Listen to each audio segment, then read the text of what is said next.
Sicker than usual, perhaps. He whined and mumbled about how mean people were to him and how he'd like to talk to me outside, and then he left when I refused.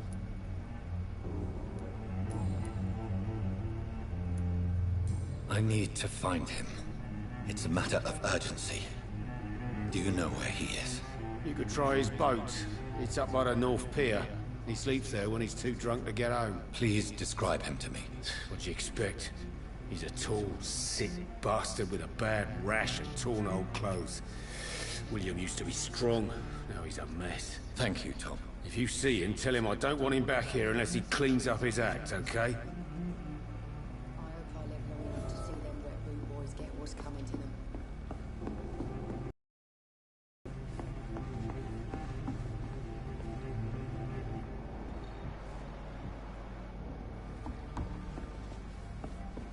It's a good thing you cannot see me now, Mum.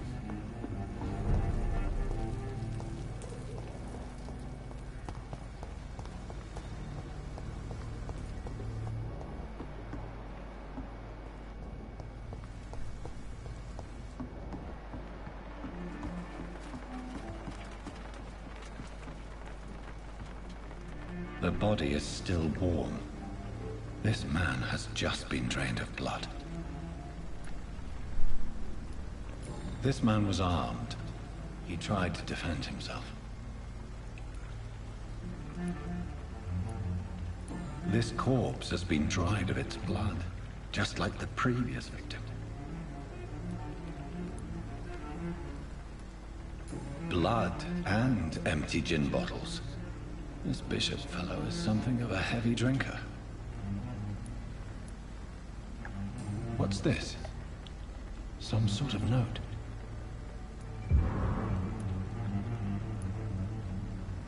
There are blood splats on the other side of the canal. I must reach that barge.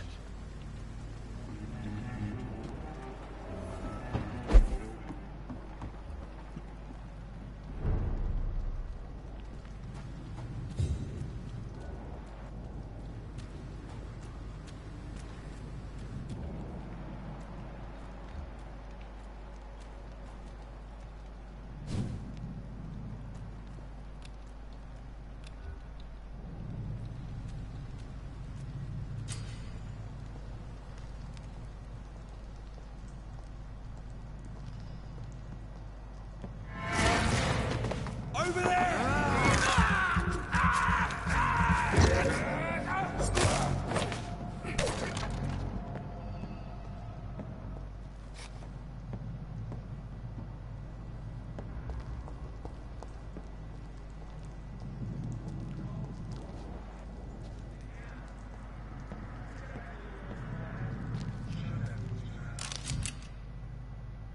Ammunition crate. Good. I may need a lot of bullets. I feel like I'm back on the front line again.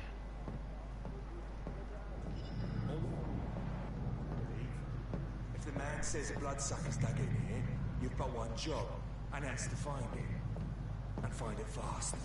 It's fair enough, Tom. But why do they hide where it's so damn cold?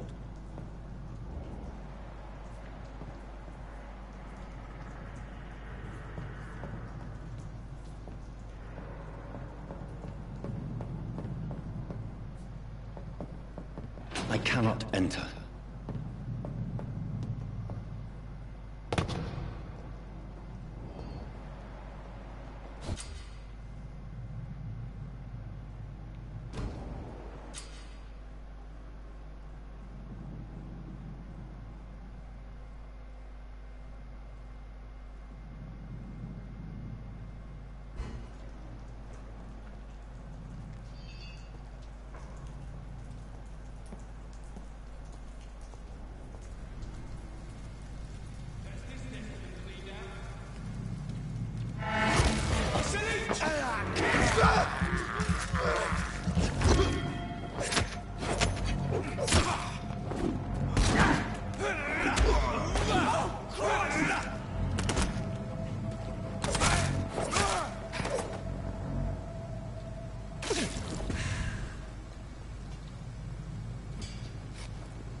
won't see any of these bastards back here again.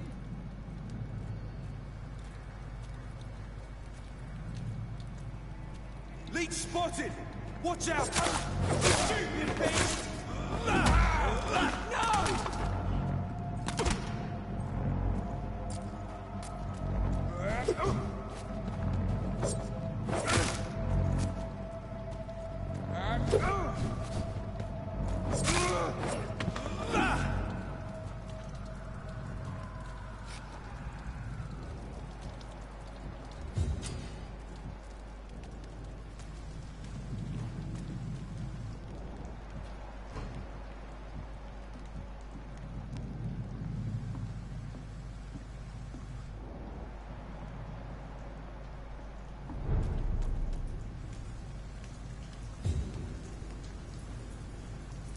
Fresh blood. The whole building reeks of it. The scent is so strong it makes me dizzy.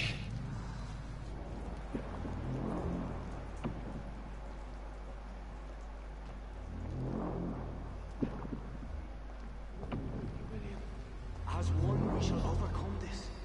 We've done it before.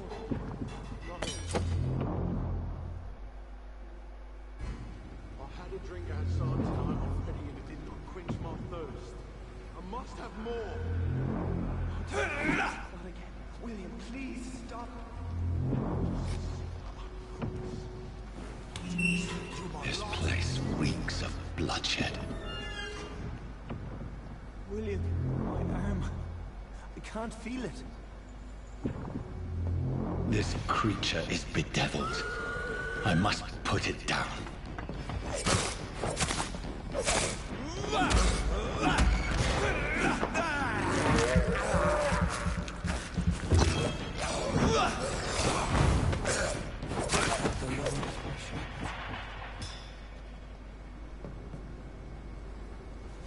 William was an honorable man. I could have saved him. Mr. Hampton, are you in there? I knew him well, another lost soul, a kindred spirit. Sir, listen to the sound of my voice. I'm a doctor. You're suffering from shock. I must return to my flock. They'll stray without me.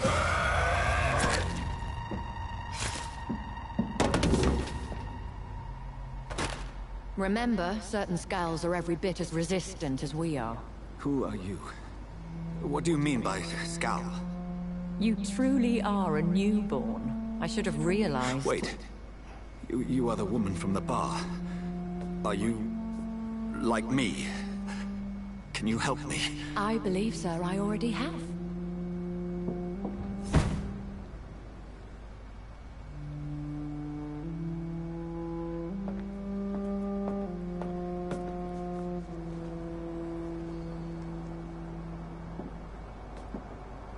By George and the Saints, you've solved the mystery of these terrible murders.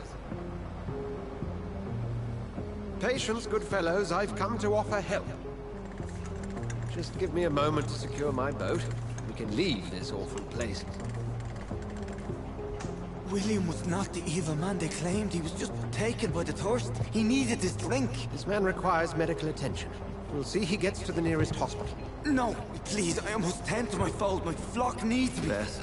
Go with the good Dr. Swansea. He's resourceful, and I'm sure he'll take good care of you. You'd best come as well.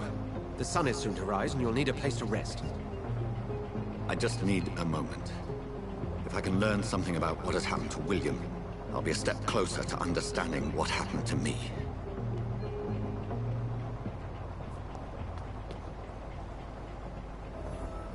This poor creature can't be my maker. Could it be some subspecies of vampire? I must find a place to analyze the blood.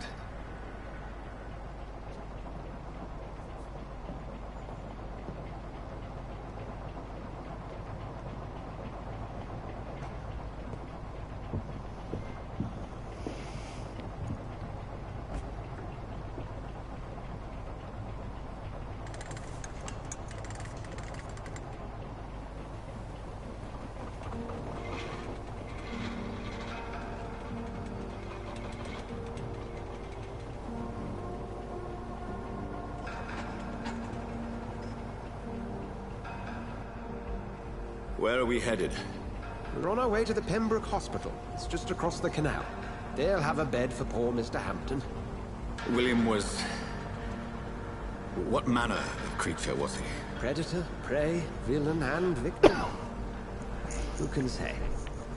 The important thing... Duly noted. And the woman? What... Who is she? What woman? Oh, don't play me for a fool. You used me to locate that skull. You must know who she is. And I thought you a gentleman. You shouldn't talk about a lady behind her back, but I will tell you she values her privacy. Were London as peaceful as she appears from the middle of the canal? If only that were the reality of the situation. To be honest, I've always tried to avoid this part of town. Pembroke Hospital is the last bastion between the rest of London and the epidemic. The flu has decimated the East End and the war still rages. Welcome to the front lines of a plague. This is where you work, Dr. Swansea? I am the administrator of Pembroke Hospital. I thought you were here in service of your mysterious order, the Brotherhood of... Of St. Paul's Stole, yes. But first and foremost, I'm a man of science. A physician, like yourself, Dr. Reed. How do you know who I am? No need for modesty. You are Dr. Jonathan Reed, a surgeon of some caliber and renown, if I'm not mistaken. You are correct, sir. I knew it! I had my suspicions. But when you took the blood sample from the corpse of poor William, I was certain. Dr. Reed. Marvelous. Have we met? I attended 3 of your seminars before the war. I have the utmost admiration for your research. And what a turn of fate. England's most esteemed blood specialist returns to London a vampire. That word, again, from a so-called man of science. I understand. Traditionally, the role of science is to refute myth, but when myth walks among us, the Brotherhood of St. Paul has dedicated its purpose to their study. There's so much for you to learn. Of that, you are right. Well, then let me be blunt. Join my staff at Pembroke Hospital. As a physician. I suspect you'll not find a better post of employment to contemplate your predicament. This is sudden. I was returning home to see my sickly mother. But alas, that was before contracting this... affliction. Dr. Reed, take a moment to consider. The post would be for the night shift, providing a good explanation for your absence during daylight hours. You'll be adequately reimbursed, and have a place to hide. I even had the forethought to bring some clean clothes.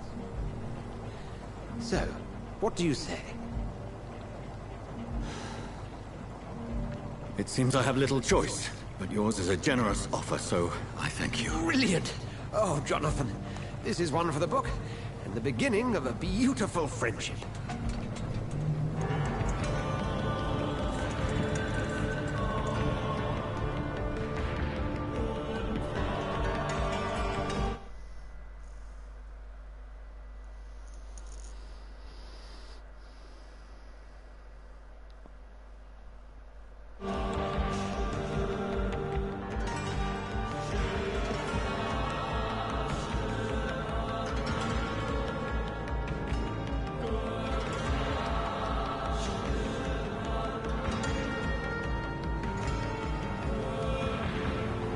Dr. Swansea, thank goodness. I was beginning to be concerned. Worry no more, Nurse Crane, for I bring good news. Oh, Doctor, what a night. We lost 2 more patients. Nurse Scow said she couldn't take it anymore and resigned. Yes, well, I'll make a new rota in the morning. In the meantime, find a... good bed for Mr. Hampton. Be sure to pay attention to his needs. Of course, Doctor. Oh, and Dorothy? Yes, Doctor? Dr. Reed here has just returned from the front. He served King and Country and will be joining us here at Pembroke. We're very lucky to have gained a surgeon of his talent, and one so experienced in blood transfusions. That is good news indeed, Doctor. Oh, yes.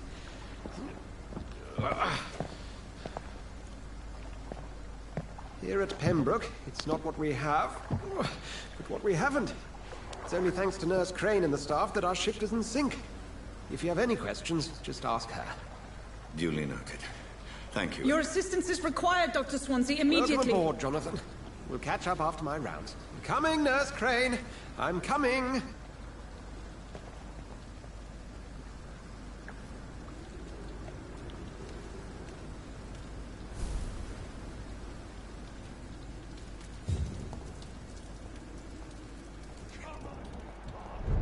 You can do better than that. Nah, it's my turn.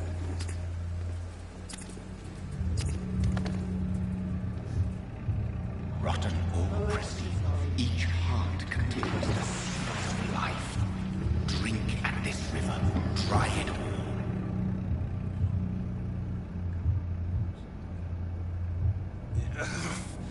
Oh, come on, you bastard. I won't bite. Sir, please. You've lost too much blood. Calm yourself.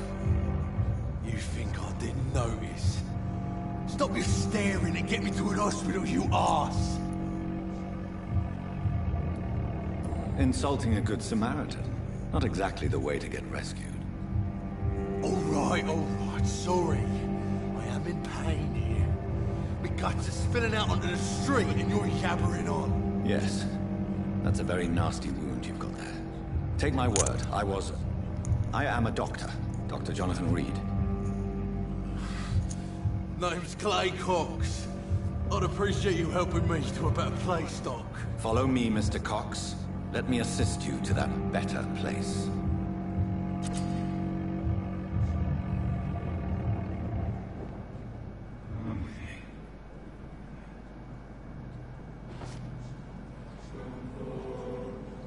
Bring this fading light into the shadows. Dance with him the dance of life and death.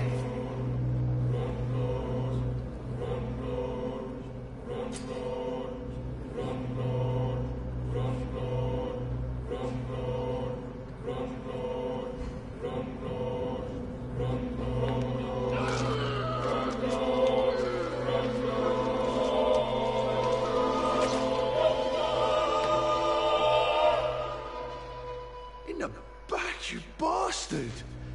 Didn't have the guts to fight me. Fuck you. I'll kill you. I'll kill you.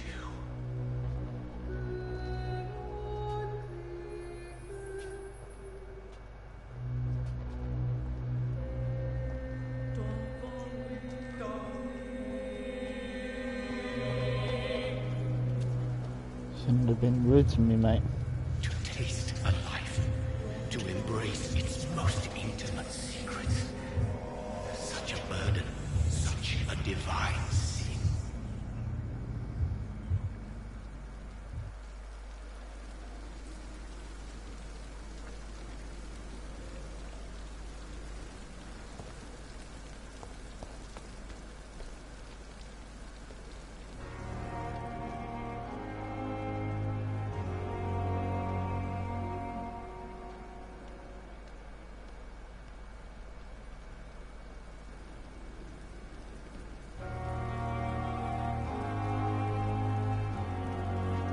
Doctor, where have you been? I've little time to play hide and seek with new staff members, no matter how illustrious they may be. I apologize, nurse. I needed some time to myself. This has been the longest and strangest night of my life. You delivered poor Mr. Hampton from a terrible fate. The means to that end should be of little concern, Doctor. Thank you, nurse. What can I do for you? Dr. Swansea insisted we provide you a quiet office. You'll find it on the second floor with your name on the door. Thank you. Nurse Crane, isn't it? Yes, Dorothy Crane. Welcome to Pembroke Hospital, Dr. Reed. Your office has been prepared. I would like to ask a few questions first.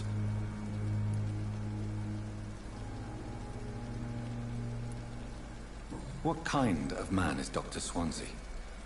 Well, you accepted the job from him. I thought you would have known about your employer. Apologies, I've only just met him the once. This is sudden. I've only just returned to England. Dr. Swansea is a brilliant surgeon and the most compassionate physician.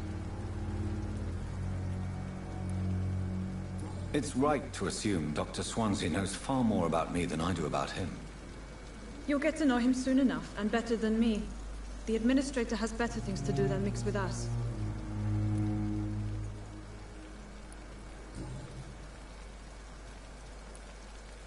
And Mr. Hampton, the patient we brought in, how does he fare? I gave him a sedative to help him sleep. Poor thing was in quite a state of shock.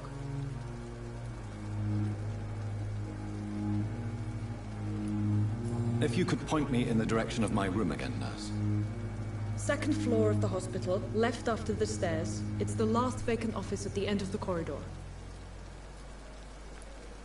Thank you, Nurse Crane.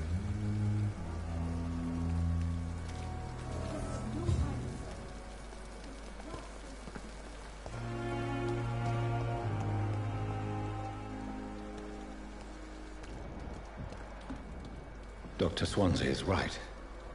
This place seems perfect to conduct my research.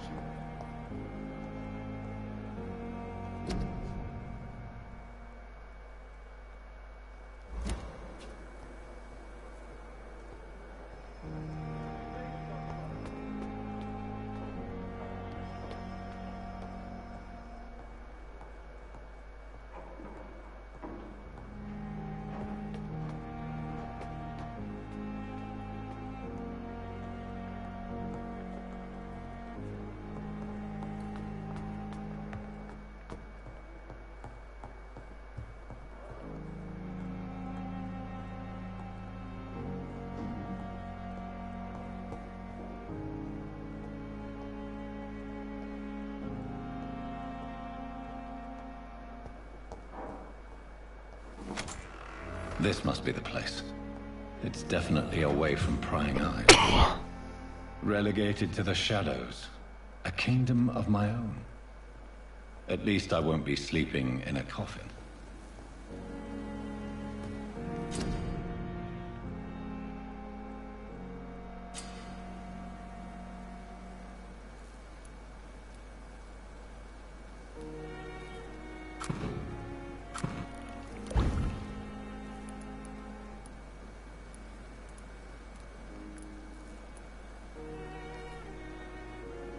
William Bishop's blood is much more unstable than human blood and shows extensive mutation. But this is not what happened to me. I must keep on searching. The sun is about to rise. I can feel it. I'll continue tomorrow night. I have so much time now.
stay here until my research is complete. I'd better learn to hide my true nature from the mortals. But what about my thirst for blood?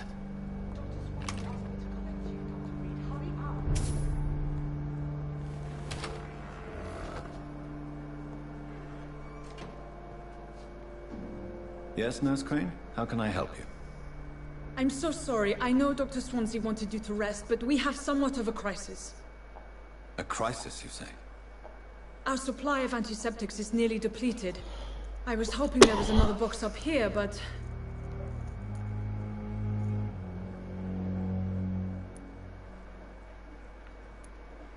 Sorry. There's nothing here. Some of the patients won't last the night without them. Honestly, sir, I'm beside myself. I may have a solution. In France, during the war, drugs shortage was a daily problem, and we had to use our wits to overcome the shortages. However do you mean? If combined correctly, certain household chemical products can be used in a pinch instead. Now, where's the hospital storeroom? The storeroom? Fat chance. This is the Pembroke, and space is luxury we don't have. Everything used to be stored in the old morgue. Perhaps I should look there first. Where is this morgue? It's the large building behind the hospital. You'll need to go in the back door because it's been sealed off for sanitary reasons. Take this key. It opens a small back entrance at the end of a narrow street. The abandoned morgue behind the hospital. A small door at the end of a narrow street.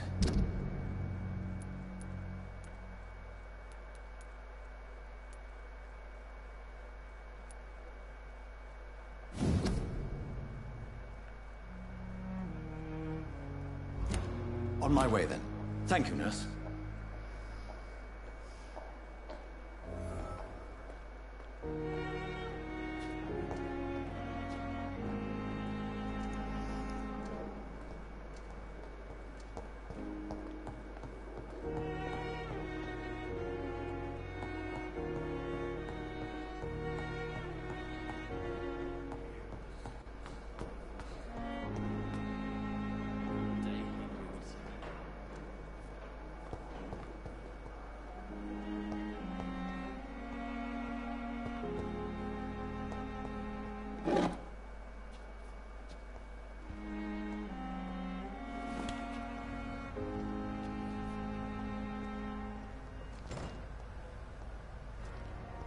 It's locked, all right.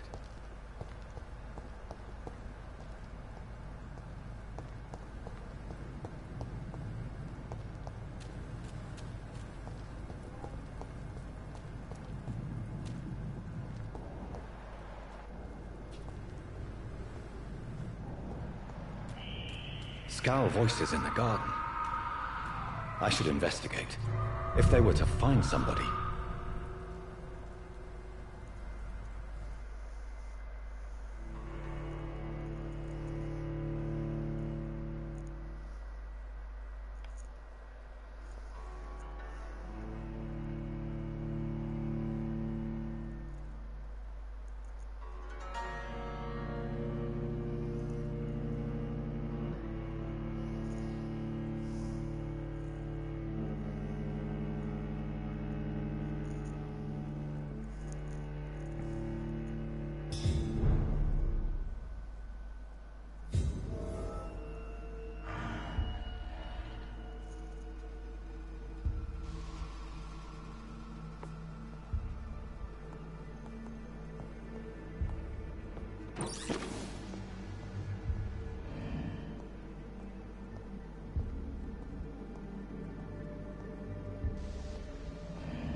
cannot enter.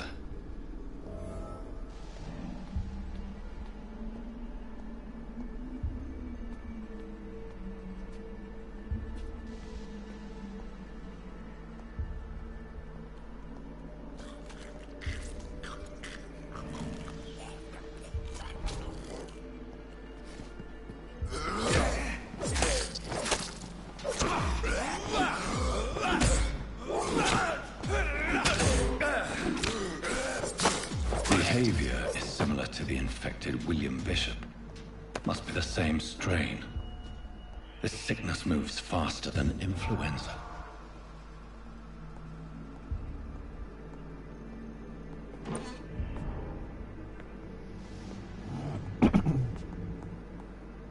This key will surely grant me access to the basement.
Balls of Mars, fortifiers. As popular as they are ineffective. But they do contain iron tartrate, and that might prove itself useful.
These scowls feed from corpses and the husks of animals.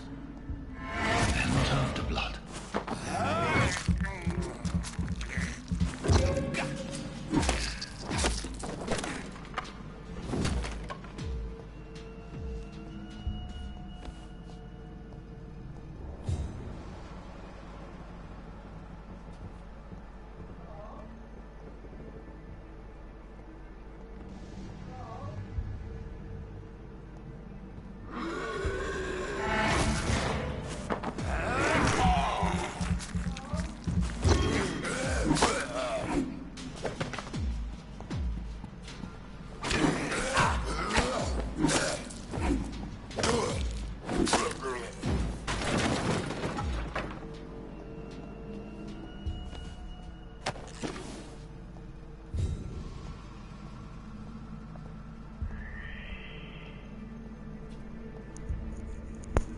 Yeah? Huh? Did you check your bank statement? I haven't yet checked my bank yet.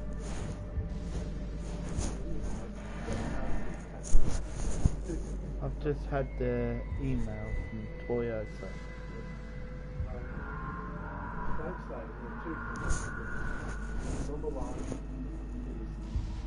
you receive the subsistence allowance. Yeah. Alright? Yeah. And number two is the current balance, yeah? Okay, I will do that. But start with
These scowls can be so ferocious.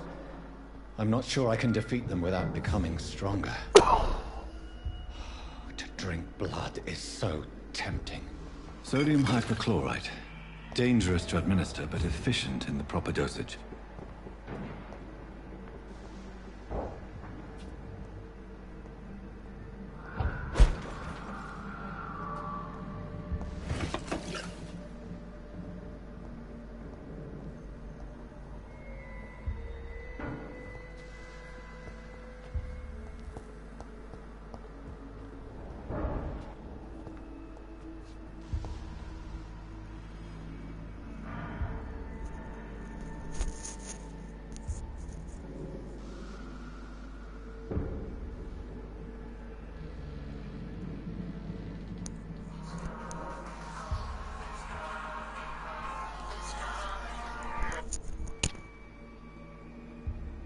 Hello? I'm good. Who is this? Team here at Surrey County Council. How are you? I'm very good.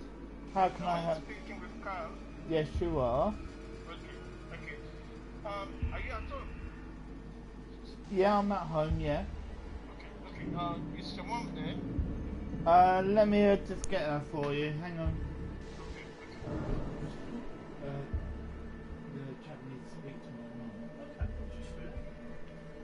I'll just get her for you.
Right.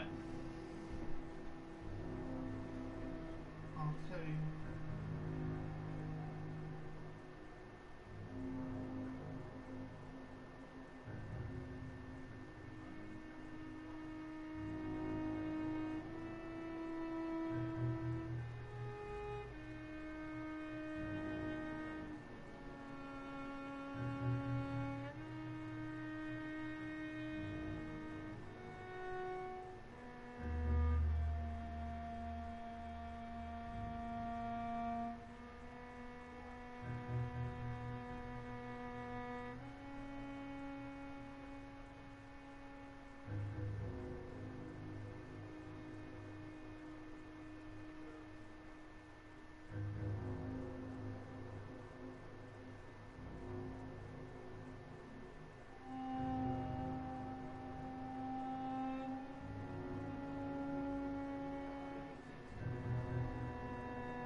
You're welcome. You're welcome. Yeah? No, I said you're welcome.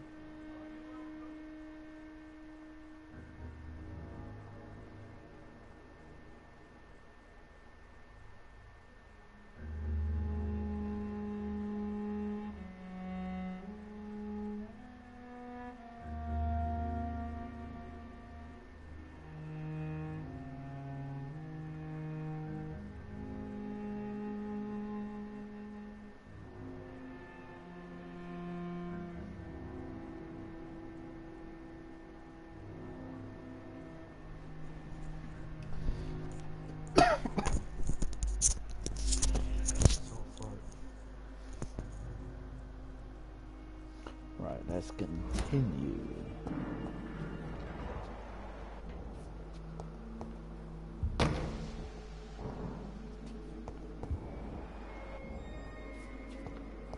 Vampires. Because I am now a vampire.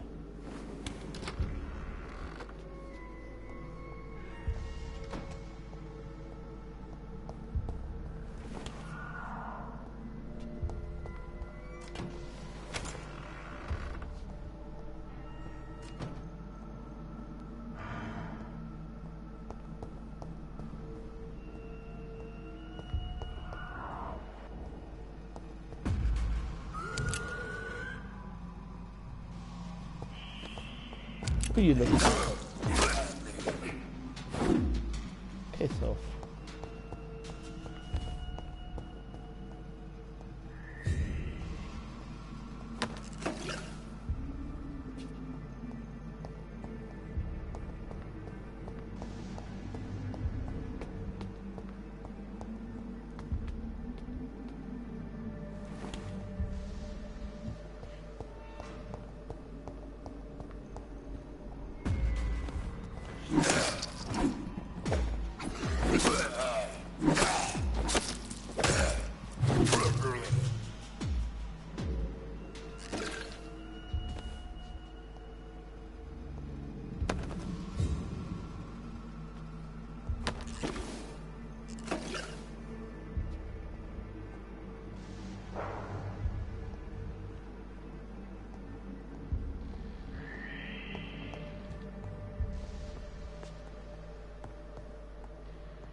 Dr. Reed.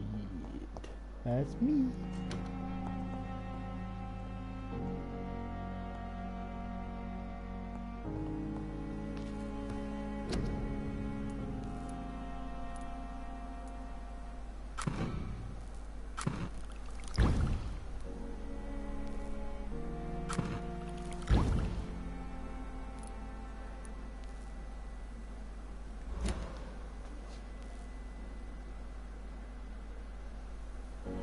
So how do I crawl?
I don't know how to craft that.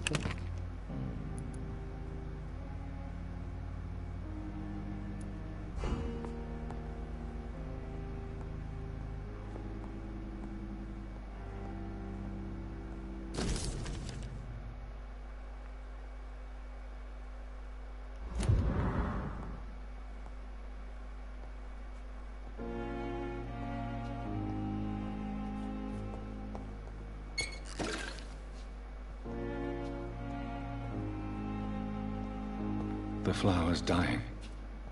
It needs water.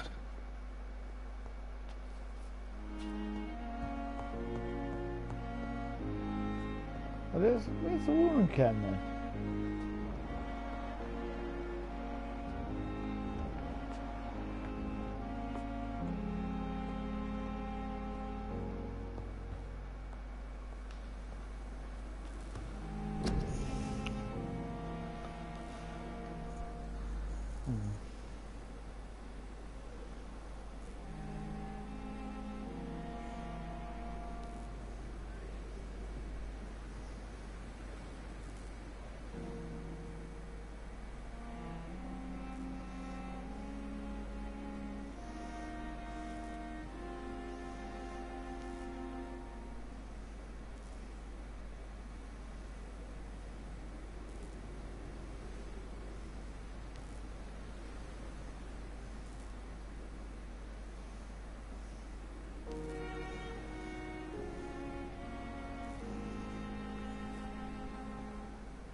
Done it.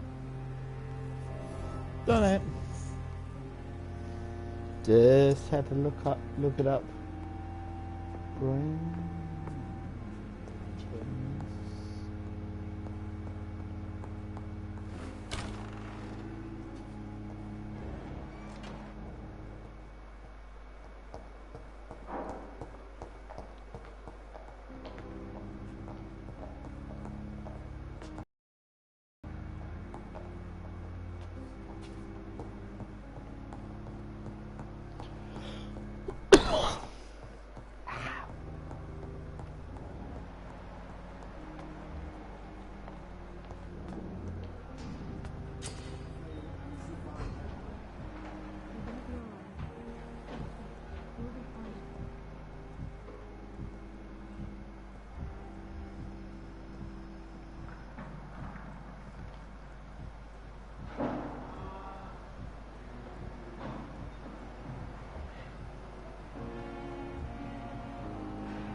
Finally, you've returned, Doctor.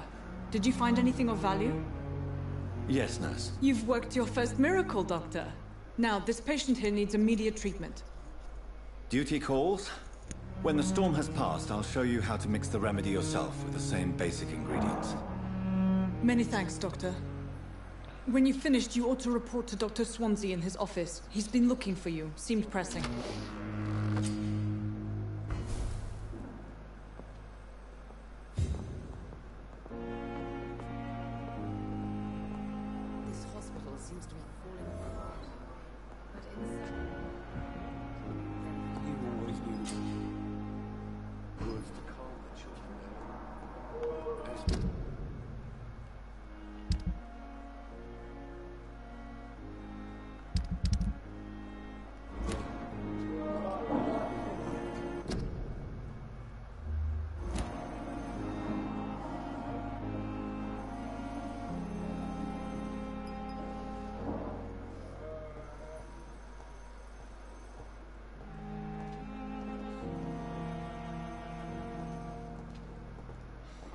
Sure we're making a difference.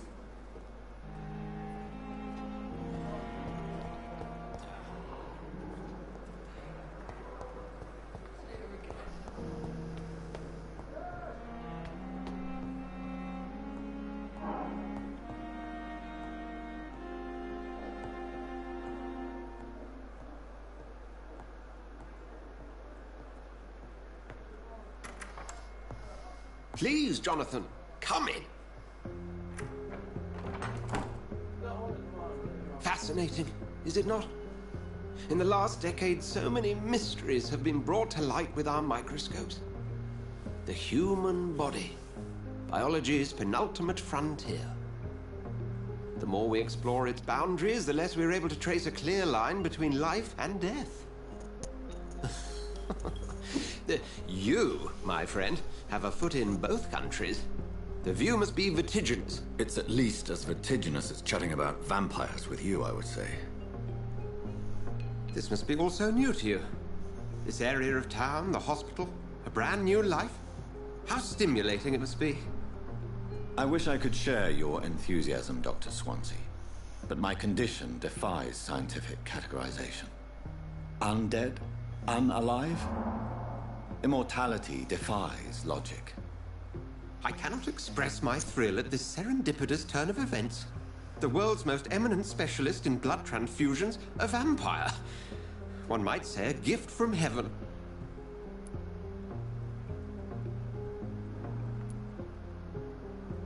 It may seem strange, but your words have brought me some comfort here. Forgive me. I've been an admirer of your work for a long time, and now you are so much more than a brilliant physician. And please, call me Edgar.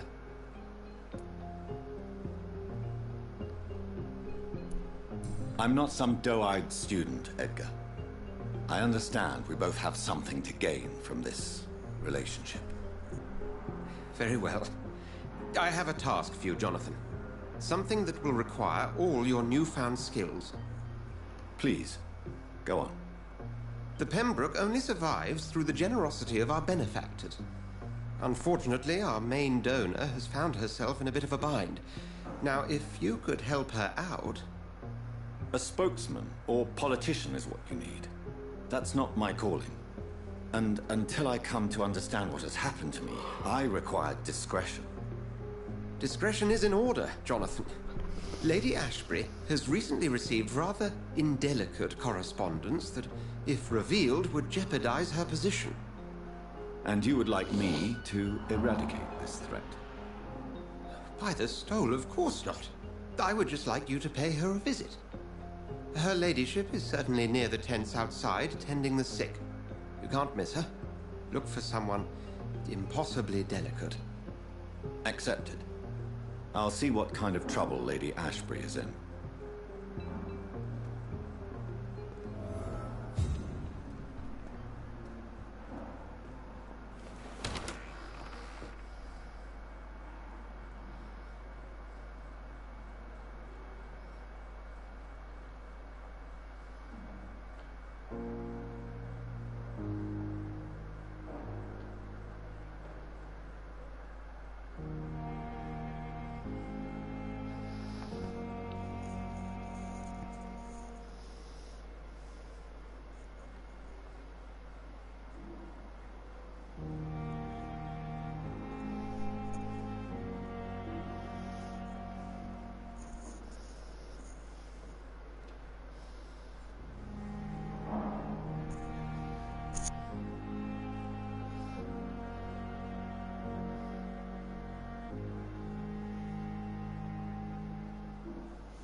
Okay, Google, how far is Coventry from Charwood?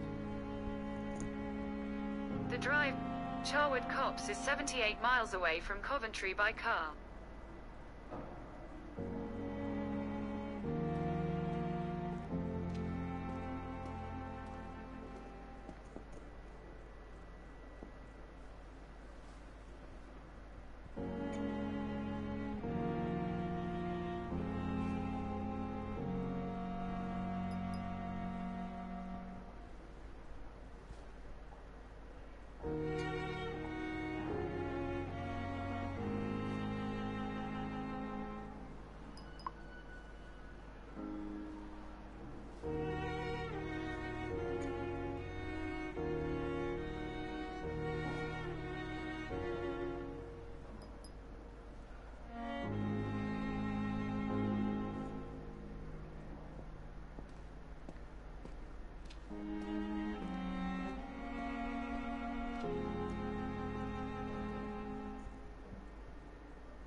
How long's it going to take to fix me properly? A month? A year! You have the right to disapprove of our methods, and you will kindly apologize when you're feeling better. I'm alright. Don't waste your time with me. My sweet girl. Reads me like a book. I'm so tired. I'll never May forgive the you. shift never end.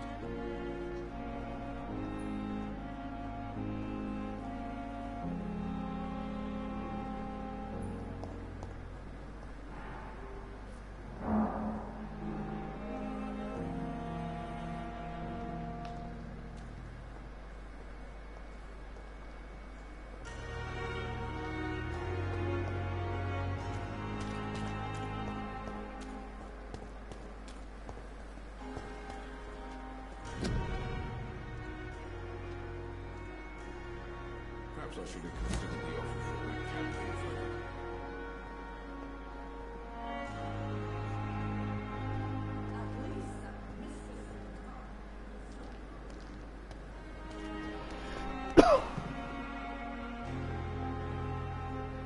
The flu took my dear wife, Emily. I take comfort knowing we'll soon be together again. Mr. Rainfield, that's no way to talk.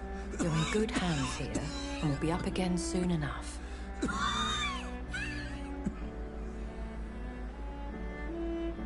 Now do me a kindness and get some sleep. I'll be back round later. Your words are kind, the blessings of an angel. You're the sweet, sweet Lady of Mercy.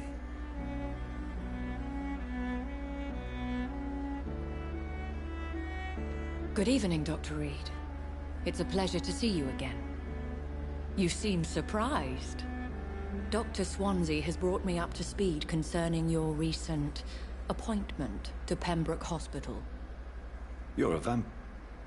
The lady who saved me that night, before vanishing into thin air. I remember you from the... with Dr. Swansea. Indeed. Allow me to introduce myself formally this time. My name is Lady Ashbury. I remember you well, in spite of the brevity of our encounter.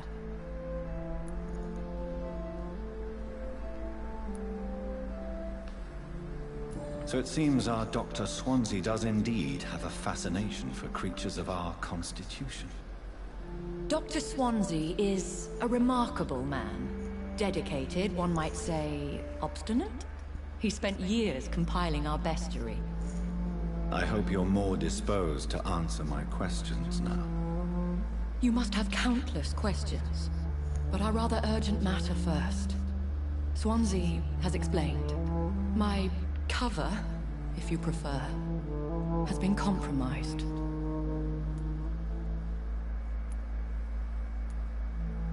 Pardon my boldness, Your Ladyship, but I have questions concerning this condition we share.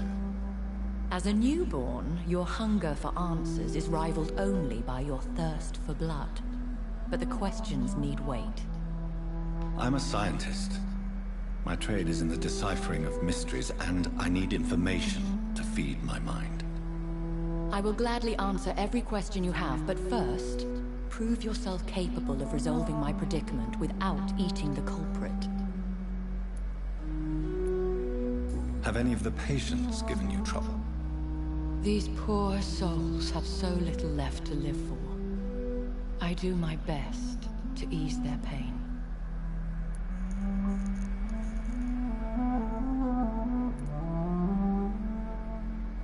The world would be a better place if it were cared for by women like you. You make me blush. I am simply a necessary evil. Dr. Swansea has commissioned me to be your agent in this matter. You could start by explaining what's amiss. These past insufferable weeks, I've been the victim of extortion. I've made a first payment, but the blackmailer grows greedy. I must refuse his most recent demands. Who would be so foolish as to threaten you? A kindred spirit. Even if it were the case, and I highly doubt it, a vampire would have asked for something more valuable than money. My suspicions lean toward a patient, or their family. If we're dealing with an ordinary criminal, surely you've the means to deal with it yourself, if I may. As immortal tradition doth dictate, all fangs and hypnotic eyes ablaze, the blood would run like a river. That's what I hope to avoid. Violence has a tendency to spiral out of control. What are your expectations? Please be precise. As the newly appointed surgeon of this hospital, you are in an excellent position to ask innocent questions and deftly learn the identity of my blackmailer. Please continue. Every detail is essential. I'm your man. My embarrassment in this matter is eclipsed only by my shame at having put the hospital at risk. The threat from our anonymous scoundrel is clear. A list of dates. My visits coinciding with the dates of suspicious patient deaths due to massive blood loss. Is it true? Now aren't you the blunt one?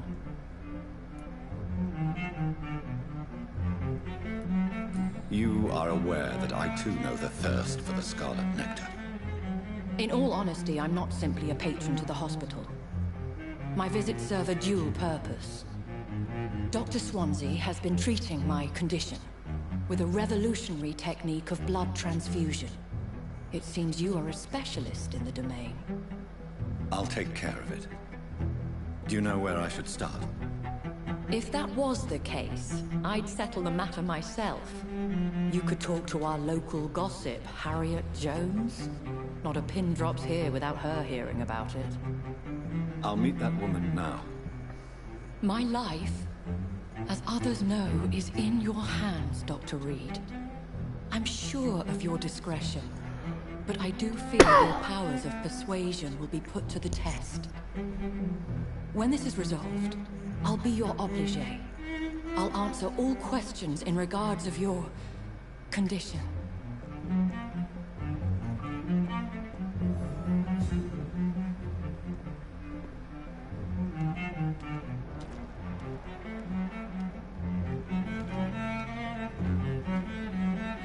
Good evening, sir. I'm Dr. Jonathan Reed. I'm new here. I've already heard about you, Dr. Reed. I'm Milton Hooks, the ambulance driver for this shithole of a hospital. That's quite a blunt introduction, Mr. Hooks. You can call me Milton. I like to speak my mind, Dr. Reed. Perk of the job. Don't judge me, and I won't judge you. I'm not sure I understand what you're talking about. Well, I'm no doctor, but I'm pretty sure a gun can't be used as a surgical instrument. You have a keen eye. I learned to shoot during the war, and have carried one ever since. Old habits die hard. No need to explain, Dr. Reed. And if you ever need a better gun, remember, I may have something for you. I'd like to see your goods. Wise choice, Dr. Reed. A reliable gun is what everybody needs these days.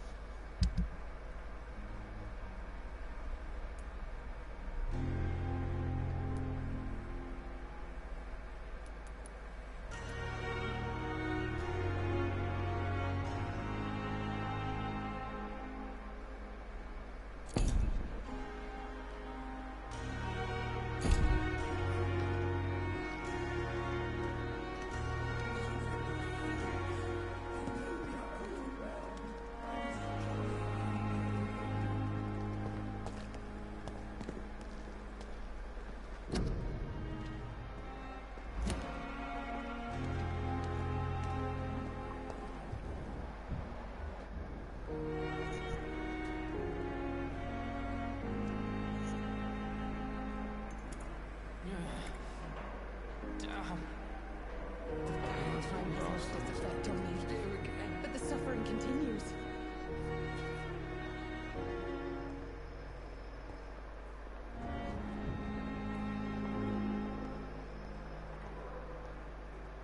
I wish I could be sick again. These nurses, dreadful, no respect.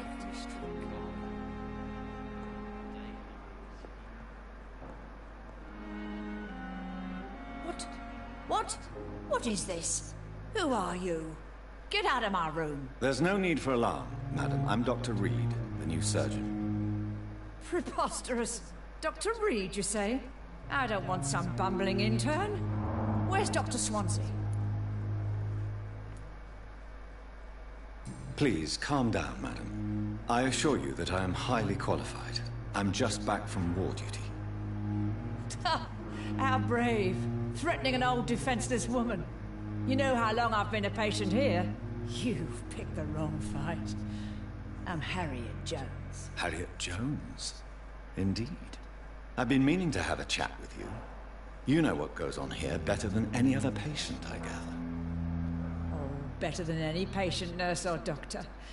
I've seen so many vile undertakings. I heard there have been some despicable goings-on. Was there a case of blackmail? Blackmail? Wait. You're investigating something. This isn't a social call. One of those incompetent cunts slit a poor sod's vein. You seem to know more about the goings-on here than anyone else. Beware, Miss Jones, in case suspicion should fall on you. That's it. Blame the old and infirm. I see those little bitches' greedy little eyes. Just waiting for me to pop off, they are. If I didn't know better, Miss Jones, I'd be inclined to say you enjoy this type of idle gossip. God's honest truth, Doctor. It's just the way it is here. Most of these bitches would let you freeze to death before getting you a blanket. I assure you, madam, this is not an investigation into a possible medical error. Debauchery, then? Nurses Crane, Hawkins, Brannigans, whores, all of them. They can't keep their legs shut. I've seen them scratching slutty sores. Really?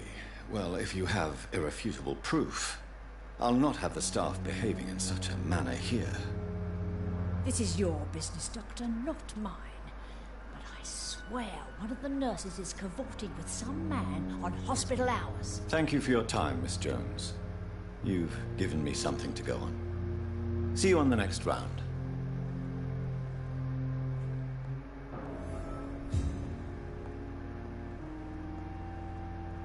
The patients and staff might know something. I'll start my investigation with them. Fear and disgust on every street corner. The daily routine.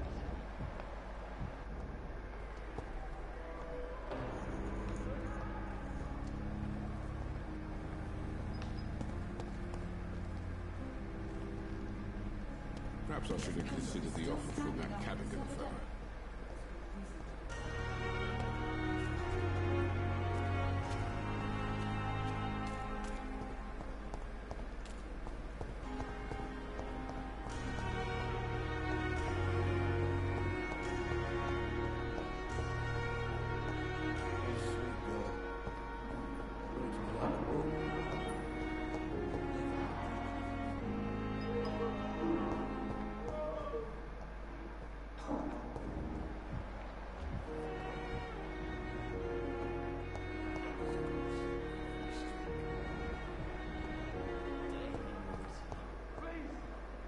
Someone help!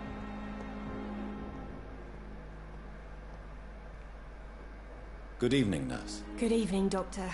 I don't think we've been introduced yet. My name is Pippa Hawkins. And I'm Dr. Jonathan Reed. Dr. Swansea has recently offered me a position in this hospital. Well, it's a euphemism that your help will be appreciated, Doctor.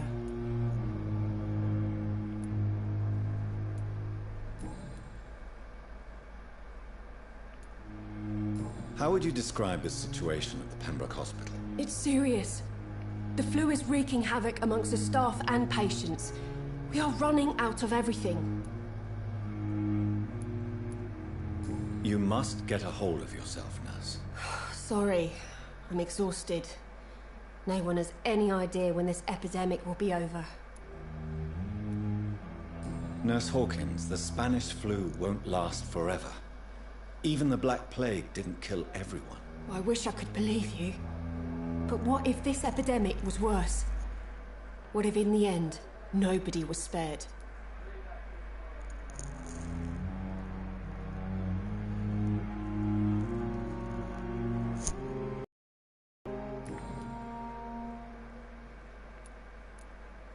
How long have you been a nurse? Well, long enough to see that the epidemic is winning. And no matter how qualified you are, don't tell me you'll change that.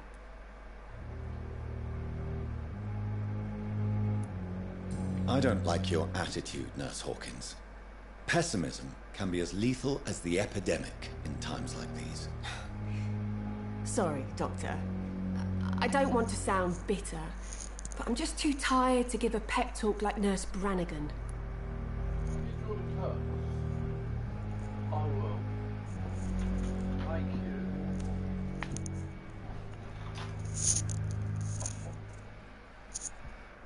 Can I have the light on, please? If you straighten that bit up. Yes. Now you must tell me. Yeah? Right, just thank Thank you, Dad. you. Yes. I said to you, you draw the curtains, I will make you. Yes, please. Hot chocolate, please. That's what I wanted to know.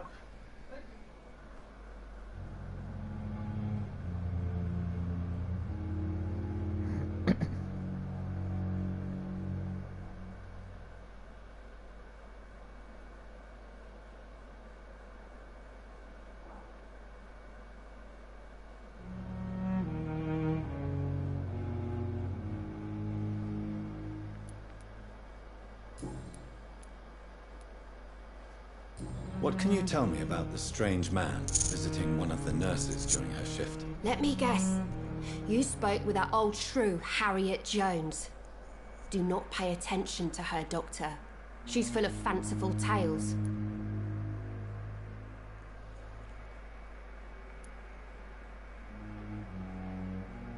No matter how you feel about her, Miss Jones deserves our help. Who says I don't care for her?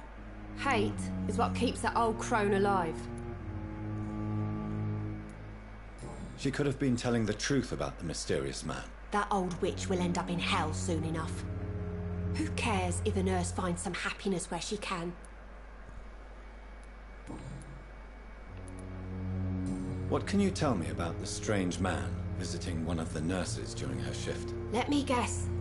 You spoke with that old shrew, Harriet Jones.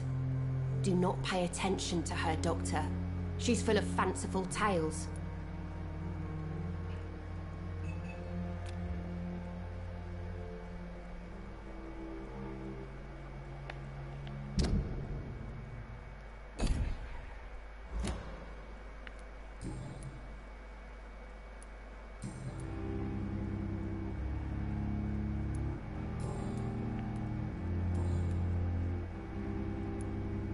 How is the Pembroke staff coping with the epidemic? Well, not well. Milton, the ambulance driver, is even more grumpy than usual, especially concerning doctors.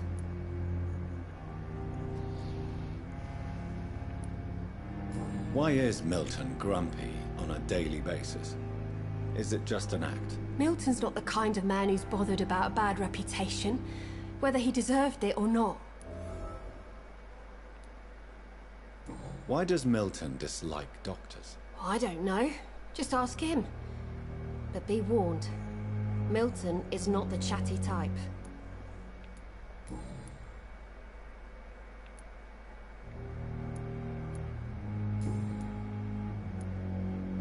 What can you tell me about the strange man visiting one of the nurses during her shift? Let me guess. You spoke with that old shrew, Harriet Jones. Do not pay attention to her, Doctor. She's full of fanciful tales.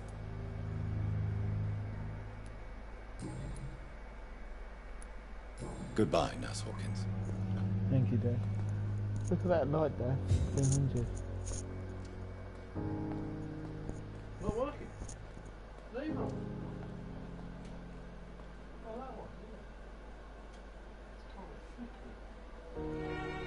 You give me the wrong one. That's alright.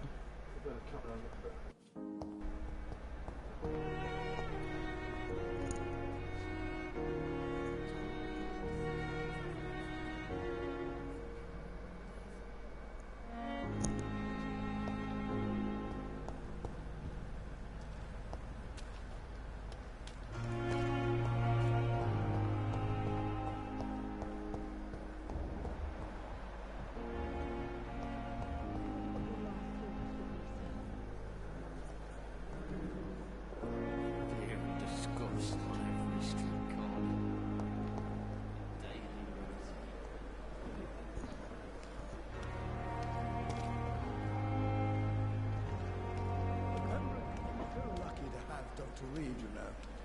I met him in New York once. If only there were more of us, with less resignation and more determination.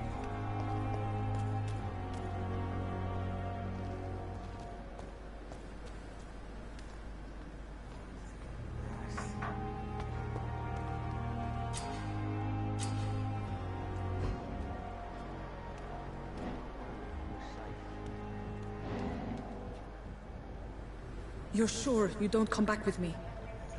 Nah, I have to see someone at the hospital. Be careful. You look so bad they may keep you as a patient. Fuck 'em. I don't like hospitals, or doctors. Well then, when you go back to Whitechapel, you may find this useful. What is it? A pass for a free medical exam by the best nurse available. Just read it. I don't read well, but thank you, I guess.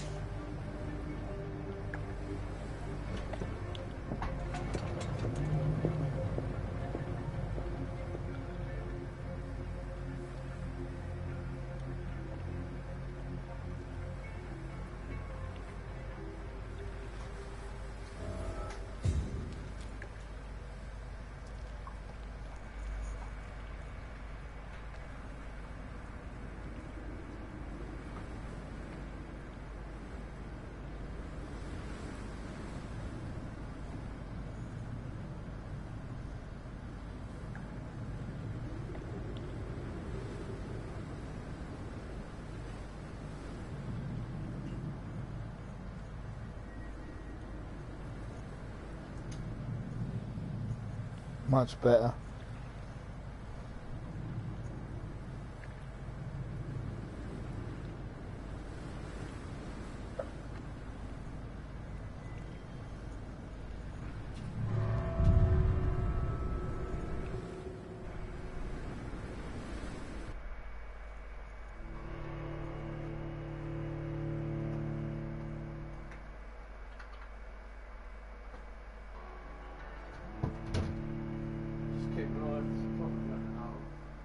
Yeah.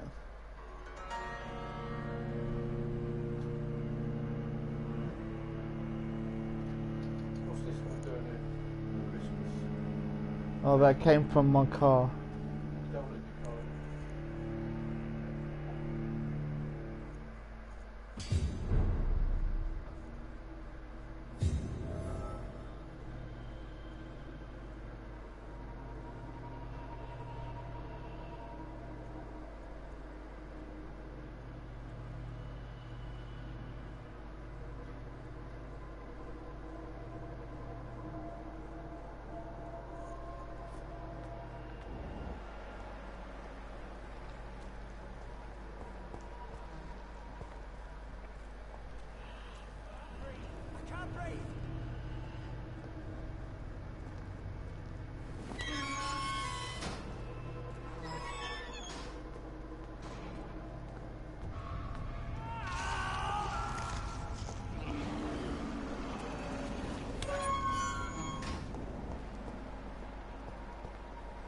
This man has been savagely attacked and dragged to the floor.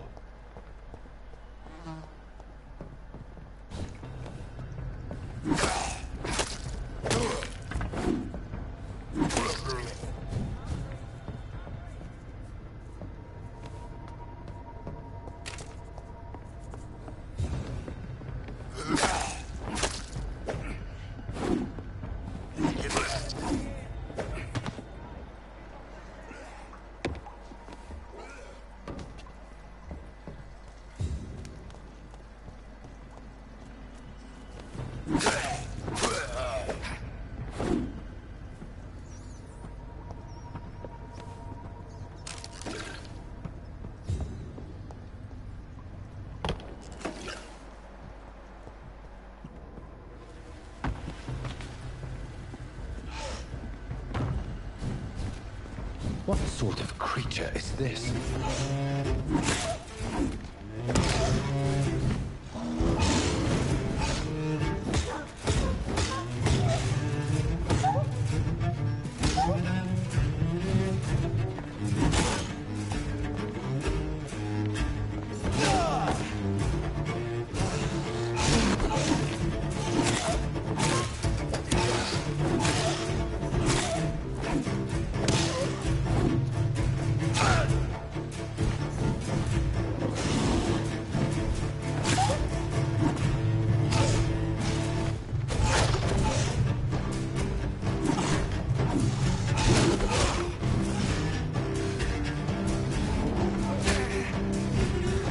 Lovely.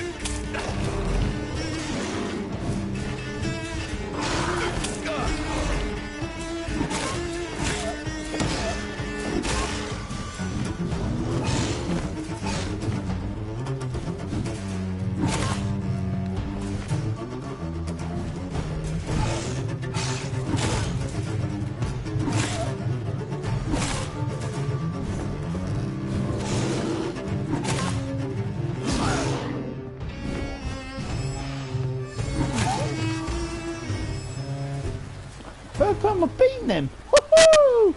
Bada bing, bada boom. Yeah, motherfucker.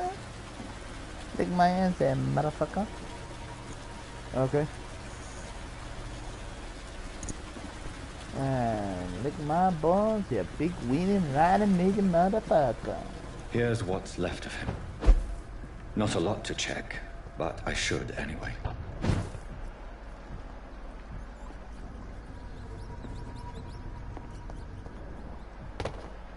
Oh yeah. Oh my dummy.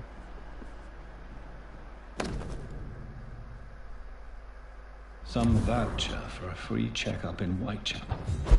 What is Nurse Crane up to? I really must find her.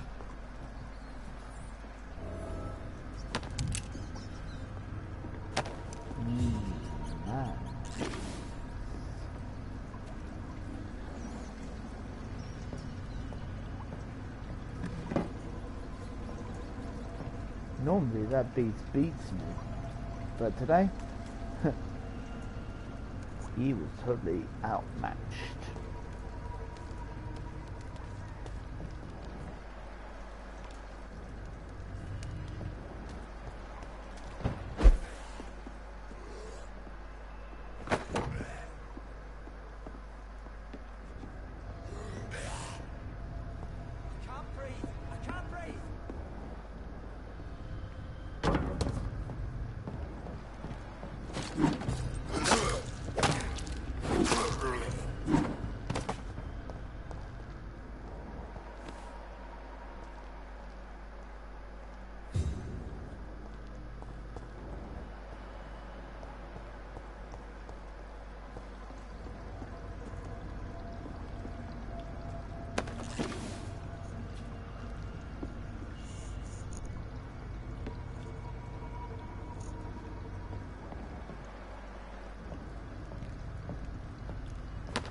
I'll get all the goods.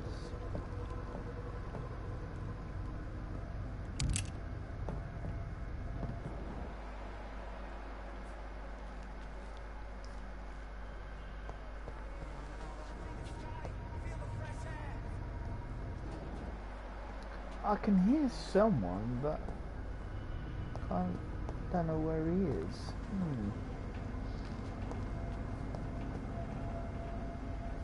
Definitely not in there.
Stupid beast!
It's one of them! Oh my god! Oh my god!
It's locked.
No civilians allowed. Watch yourselves! There's one of them! Take its head!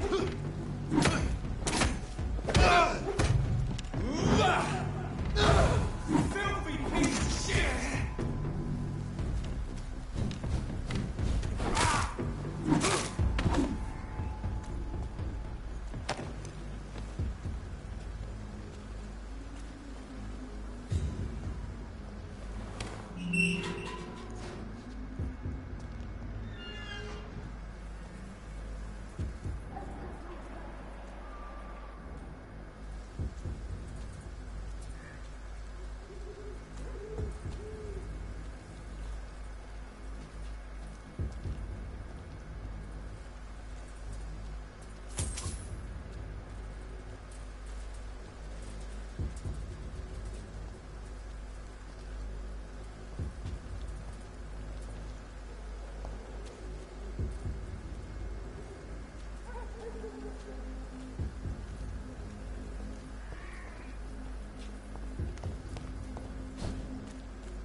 Safe here for a gentleman.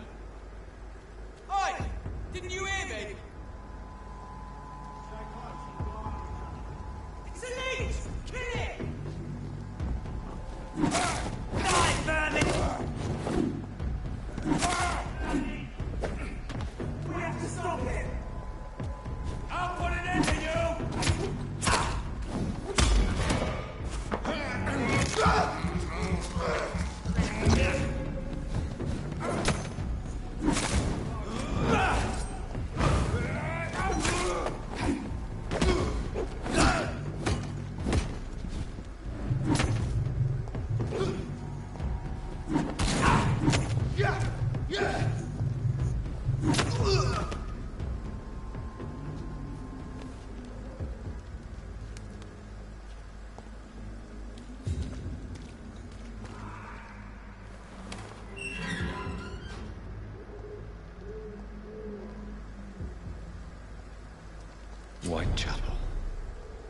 This neighborhood is linked somehow to the kind Lady Ashbury's blackmail.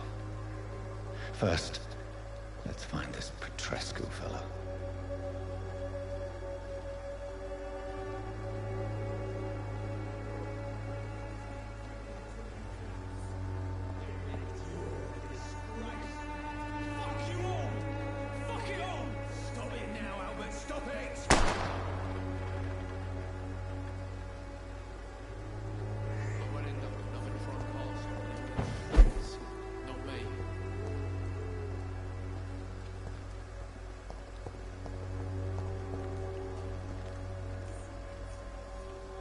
What? Shooting a boy in the middle of the street.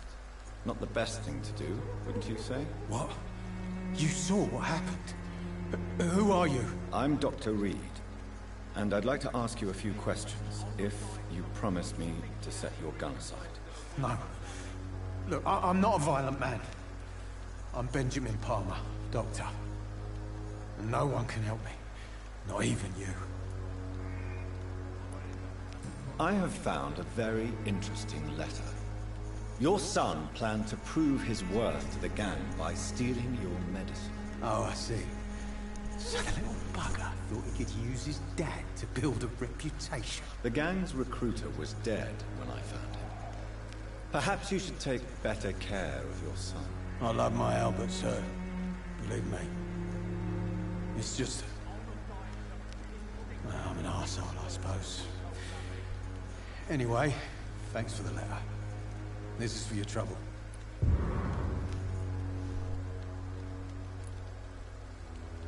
Do you know Nurse Dorothy Crane from the Pembroke Hospital?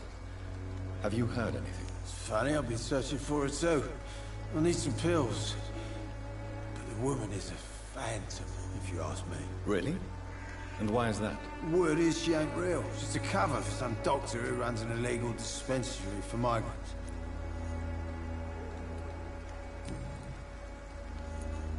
What can you tell me about this place? Nothing to say, really. This is where I used to live, and this is where I live now. You don't have anywhere to go? No family that would welcome you? Not since the death of my wife, Albert's mother. She was sick, you see. Long before the flu and all this shit. You mean you used to have a better life? Yeah, I had a wife, a home, and a job. I even used to have a name. Now I'm just Ben. Ben the Tramp.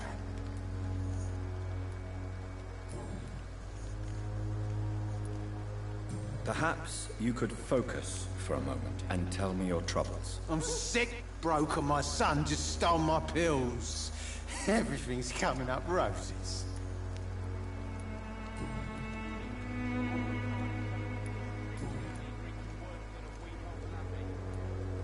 Whatever the boy did, I'm sure he didn't deserve a public execution. I swear I didn't want to hit him.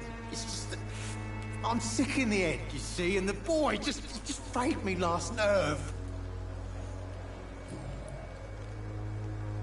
A gun, alcohol, and a bad temper make a terrible cocktail, sir.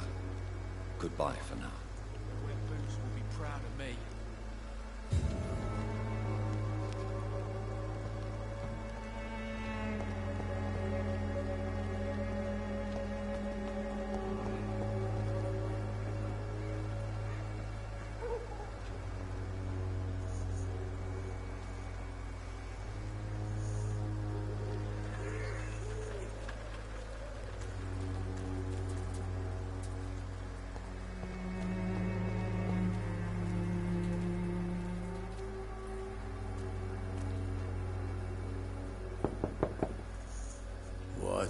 What do you want?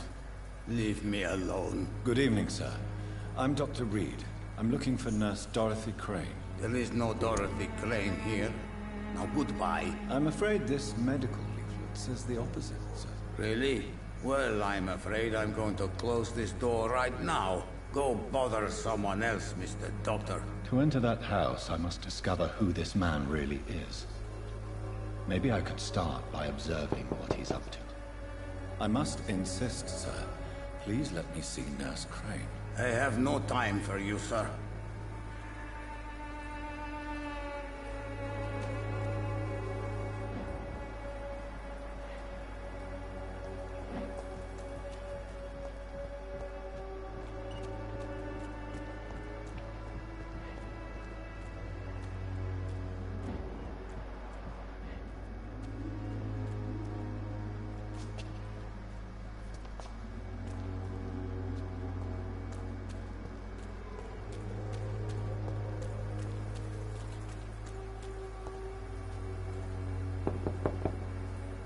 There's nobody here.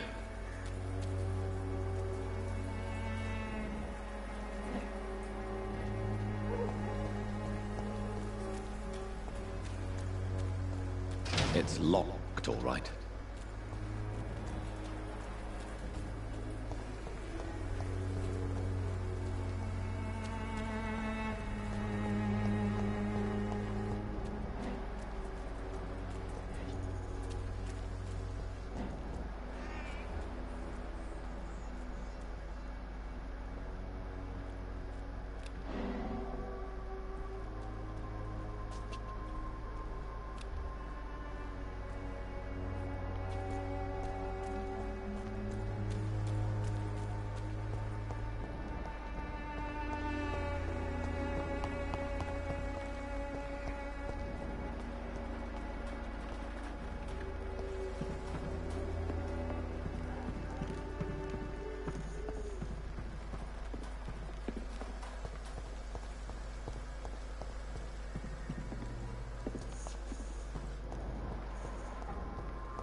Could be one somewhere.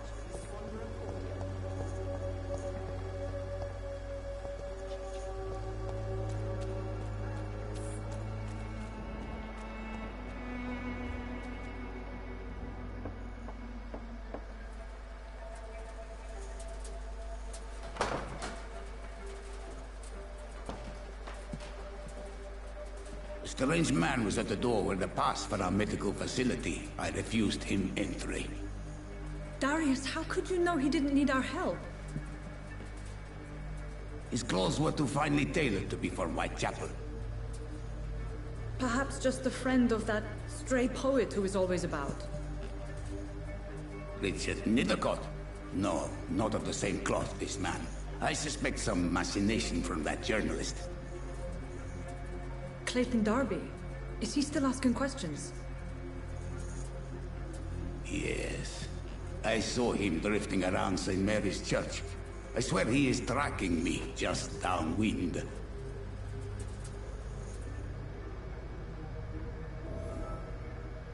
I cannot enter. I must talk to that journalist or the poet. They must know about Darius. Nearby the church they just mentioned.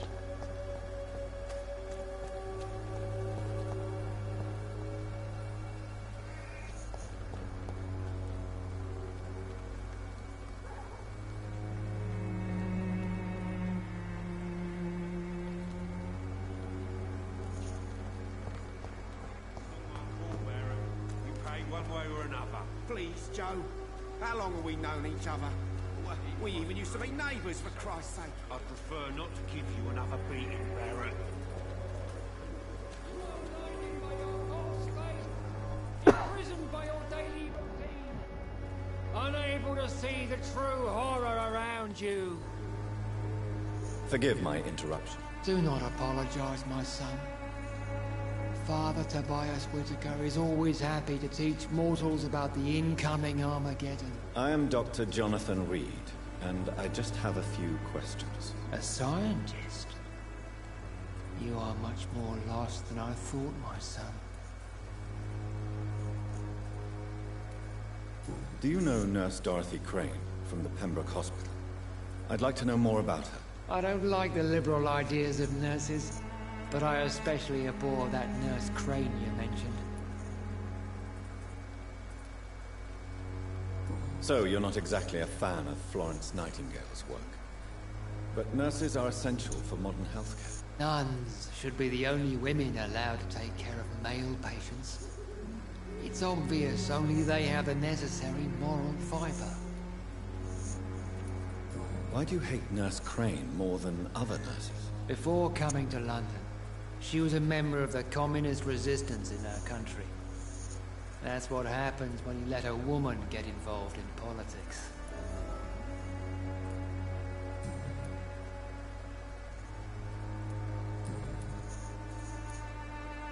What do you mean when you say that I am more lost than you thought.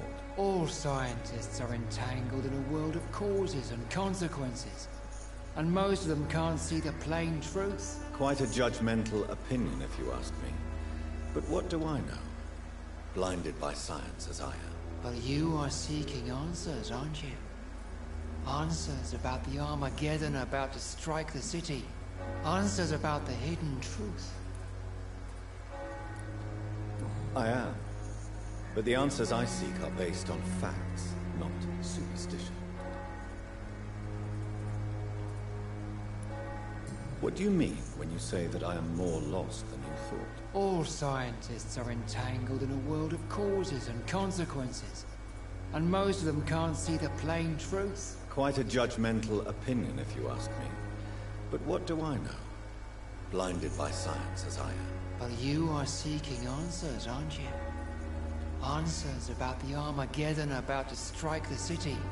Answers about the hidden truth. Well, I suppose I can spare a few minutes listening to your so-called truth. As a doctor, you must be aware of the decimating epidemic. But let me tell you that this so-called Spanish flu is just the beginning of the end.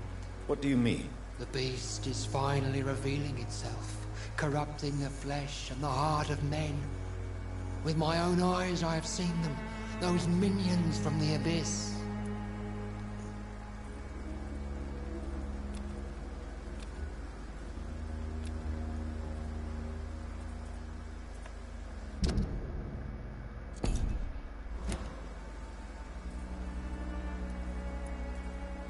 Really?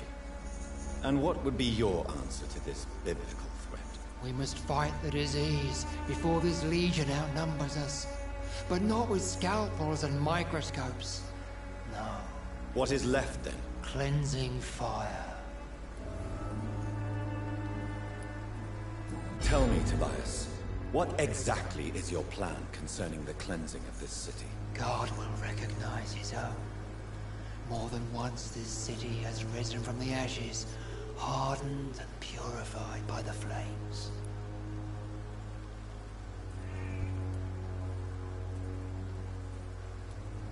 Fire is just the instinctive answer of a caveman facing something he does not understand. This is the 20th century. Your lack of faith is predictable. But my task is to convince rational minds like yours to see the light. This is God's will. You're mad and dangerous. You're nothing but a soulless butcher. A small-time Torquemada. The Savonarola of Whitechapel. My son, if you think salvation is a free gift, go listen to the lies of that pompous fool, Joseph. Joseph, a fool? Vicar Larrabee of St. Mary's Church. While he continues preaching his fraudulent redemption, more and more people die in the streets. What do you mean when you say that I am more lost than you thought? All scientists are entangled in a world of causes and consequences, and most of them can't see the plain truth. Quite a judgmental opinion, if you ask me. But what do I know? Blinded by science as I am. But you are seeking answers, aren't you? Answers about the Armageddon about to strike the city. Answers about the hidden truth.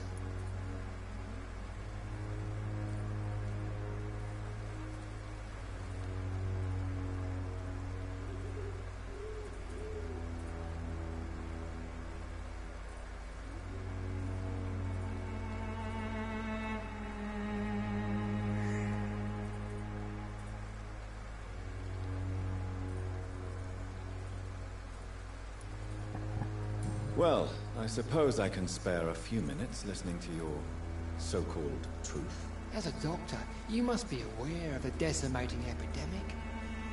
But let me tell you that this so-called Spanish flu is just the beginning of the end.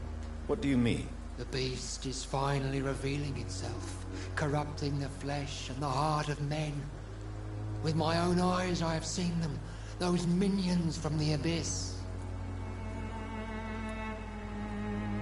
I have heard enough. Goodbye.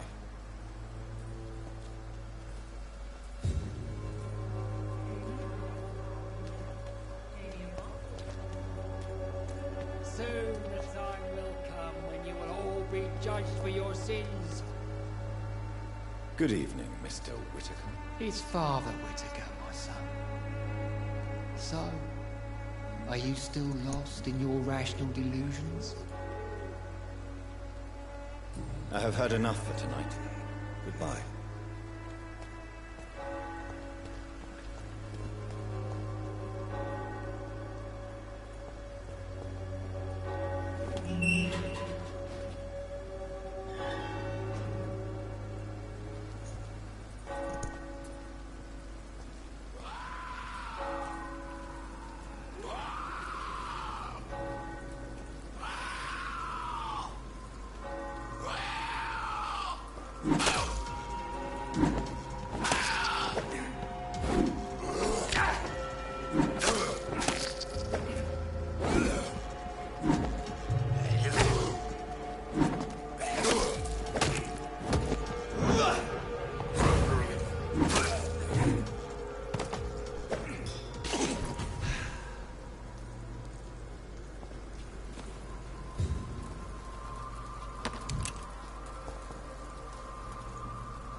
Good evening, sir. I'm Dr. Reed.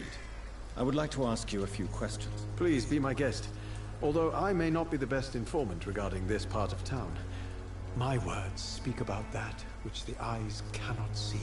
Really? Are you an artist of some kind? I'm a poet, sir. Richard Nethercott, at your service. May I ask you a few questions about the district? Extraordinary part of town, is it not? I'll be glad to help you, if I can. I'm looking for Dorothy Crane, a nurse who lives in this vicinity. Dorothy Crane. Oh, I love the name. The Crane of Whitechapel. Sounds very mysterious. But, sorry, no, never heard of her. What can you tell me about an old man called Darius? Darius Petrescu? Yes, I know him. At first, I thought he was only a small publisher. I invited him to publish my work, but his reaction was pretty clear. Not interested in your talent? Darius is an old political activist who takes delight in printing tracts and lampoons. Those communist activities only require mediocre writing skills.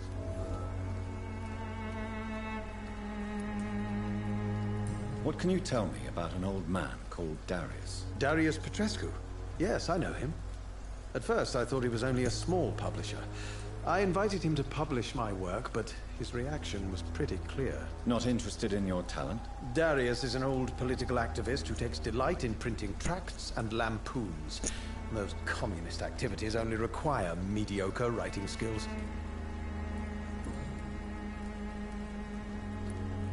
May I ask you a few questions about the district? Extraordinary part of town, is it not? I'll be glad to help you, if I can. I'll leave you alone, sir.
Don't be shy, handsome.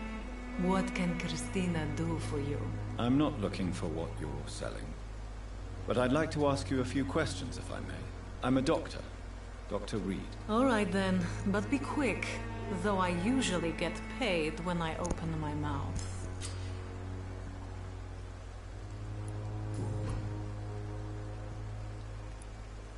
Tell me about yourself. Are you joking with me? People don't usually come to see me for conversation. I have no interest in your work. I am, however, curious as to what led you into this career. Short story. The war, exile, and England. This country is not especially welcoming. I've been refused many jobs because of where I am from. I had few options left.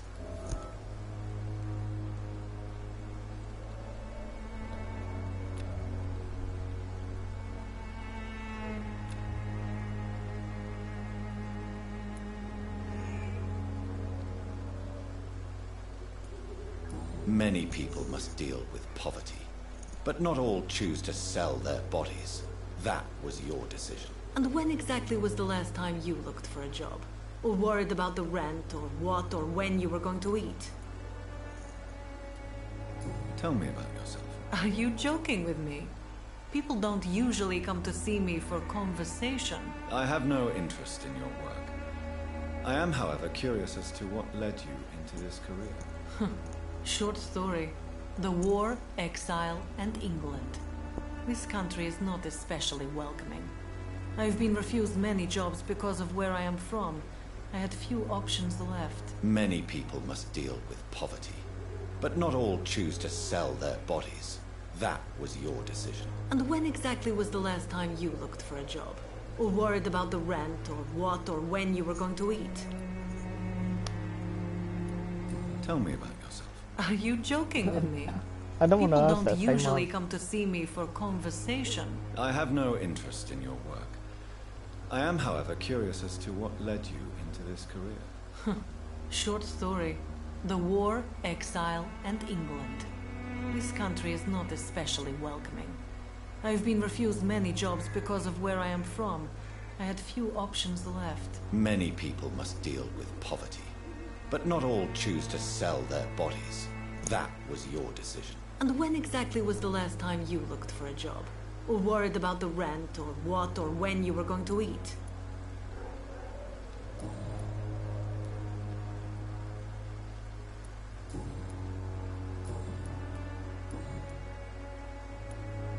Christina, have you been examined? The epidemic is spreading fast in London, and you could be exposed. Or expose others. I don't like doctors or hospitals, but I don't like you asking questions.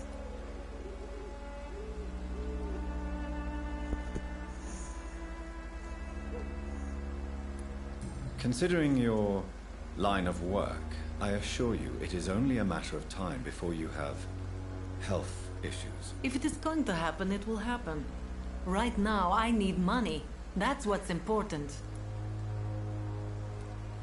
You can put your own life in danger, that's your decision. But what about your clients? If you're contaminated, you will put them in danger too. And you think that would worry me? If you knew the men I deal with, their health would not be what you'd worry about.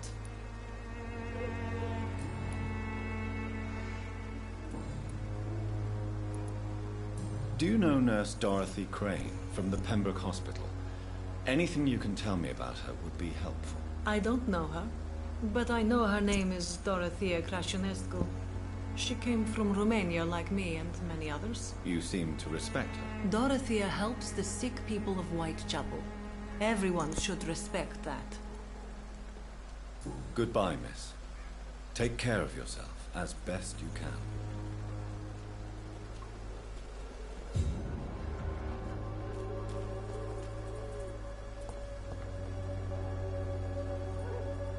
Excuse me, sir. Are you familiar with this part of town?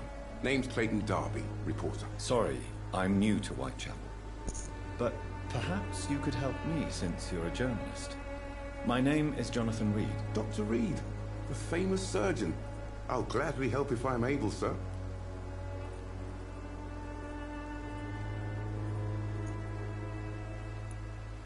I heard you're investigating an underground medical dispensary in Whitechapel. What do you know about it?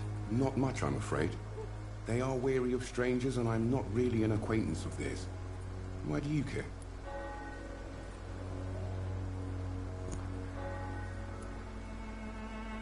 I'm afraid one of the nurses from the Pembroke Hospital may be involved with unsavory activities. Ah, could it be Dorothy Crane? Without a doubt, you are a damn fine journalist, Mr. Darby. What do you know of her accomplice, a man named Darius? I don't know much about the man. He's very cautious. Never goes out. Doesn't seem to have any friends or family.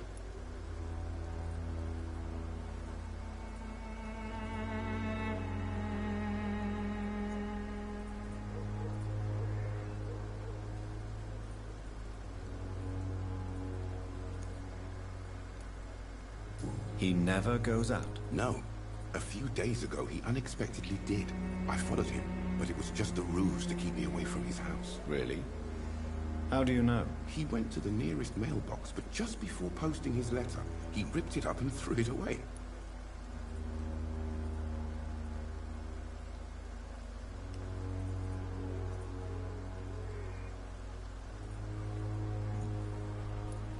He has no relatives at all? No. Except for that strange man, a poet named Richard Nethercott, who sometimes comes by. Darius would never let him in. Where can I find this Mr. Nethercott? He spends most of his time lurking around Whitechapel, talking to himself or declaring verses. These days, you can usually find him behind the church.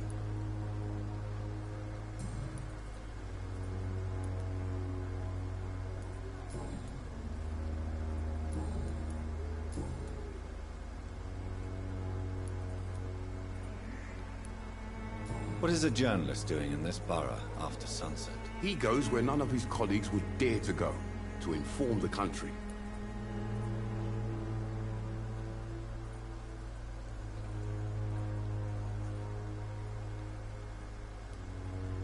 So you risk your life to reveal the truth. I saw many reporters do the same during the war. Whitechapel is the crucible of so many untold stories and tragedies. I want people to know them.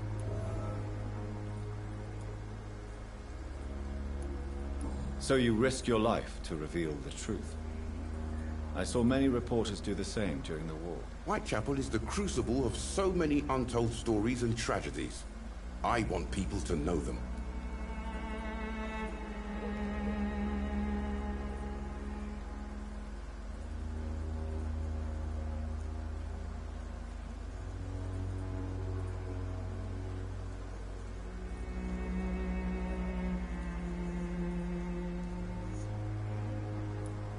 That's quite honorable of you. But is the public interested? Not at all, sir. And that's why I'm an independent journalist, hoping to sell some stories.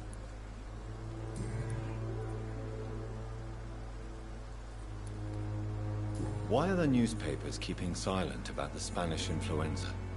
It's as though none of you care. There's a war going on. People shouldn't be demoralized by news of deadly diseases. It's a disgrace. People are left to die alone. No one is properly informed of the risks. These are bad times indeed. So much for the glorious British Empire.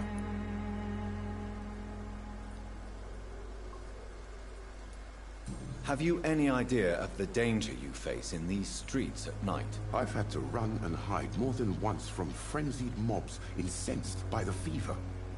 Do you think the flu is really responsible for this, Doctor?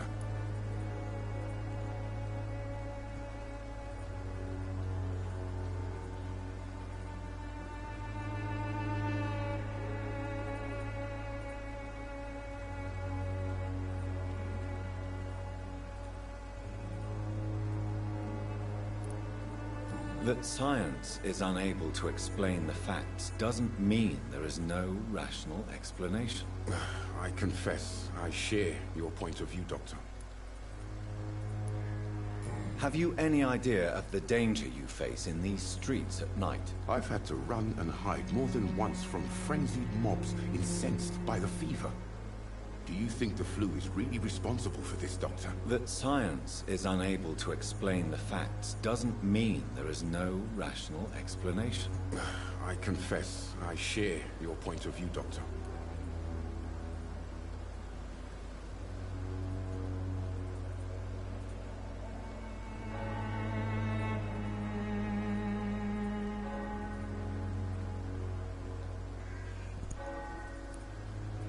Christina Popper claims she sells her body because she can't find any other work. Do you believe her? Of course I do. Her story is exactly what I want my readers to understand. We live in an intolerant and divided nation. Do you think things will ever change, Mr. Darby? I believe the situation can only improve. And now that women can vote, I'm convinced things will change.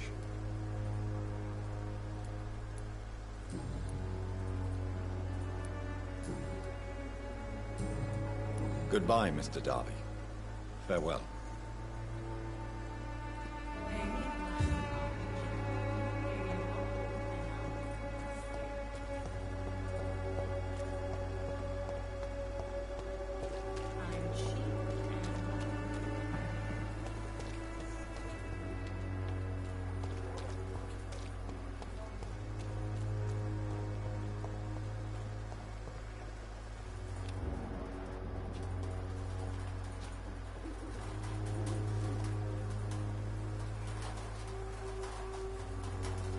Good evening, miss. I'm Dr. Reed. I'd like to ask you a few questions. I know what you're thinking. A tall stranger who meets a girl in the street at night.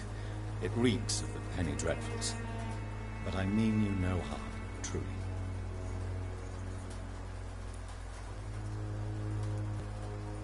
I know you understand what I'm saying. Your silence has nothing to do with you being mute, does it?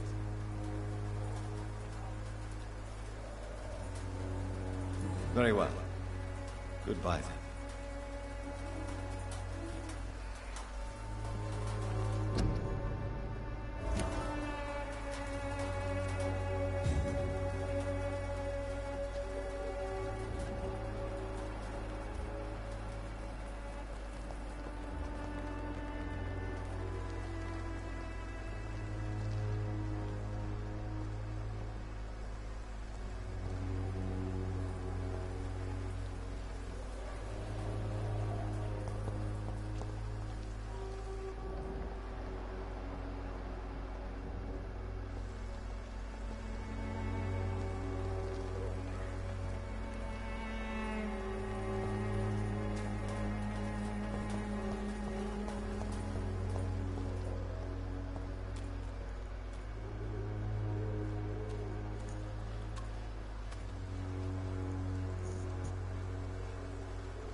The content of Darius' letter to his children could give me more leverage to enter.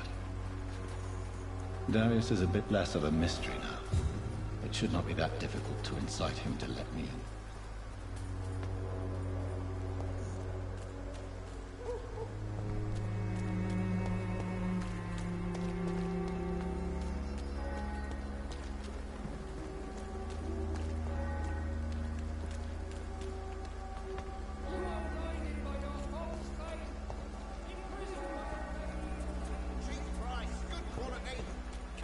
Take a look. Don't be afraid.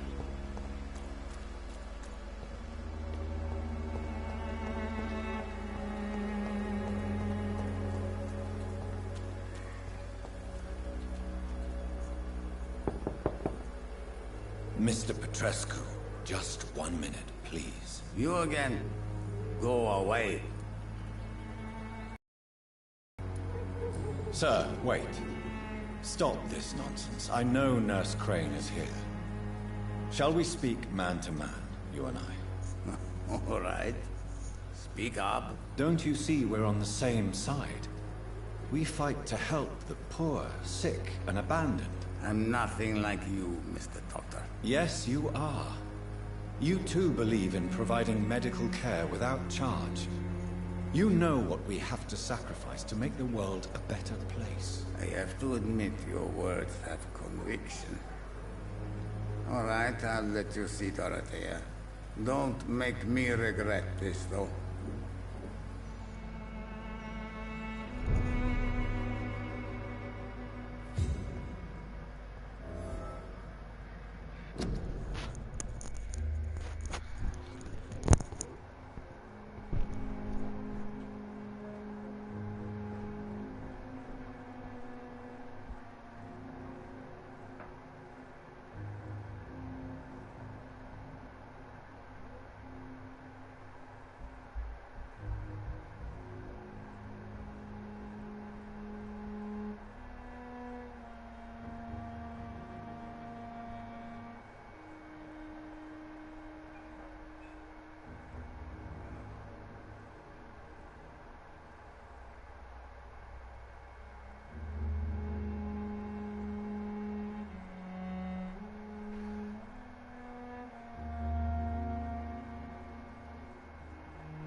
Yeah.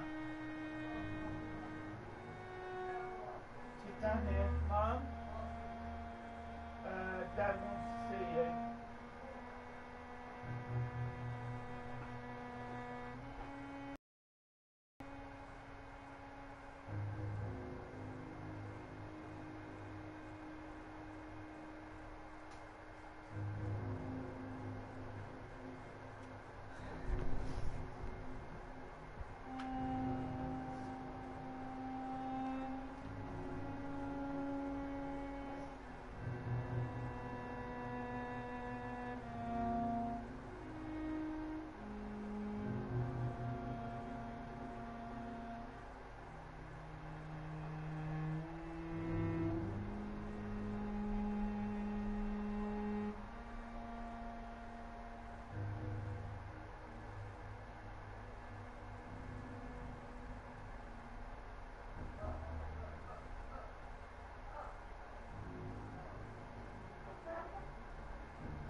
hear my voice. I need help. What do we have here, nurse? Patient Razvan Vasily. High fever running on 3 days. Complaints of dizziness, muscle aches, and head pain. Diagnosed with influenza. Treatment? Aspirin and salicin for the fever and discomfort. Liquids for dehydration, but he's having trouble keeping even water down.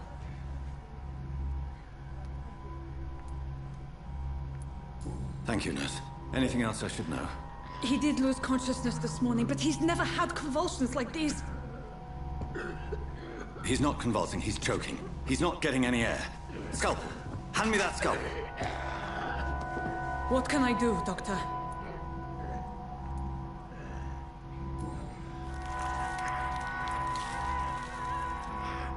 I need to perform a tracheostomy. Short pipe. That rubber tube will do. We're going to cut a passage for air through the neck. Yes, Doctor.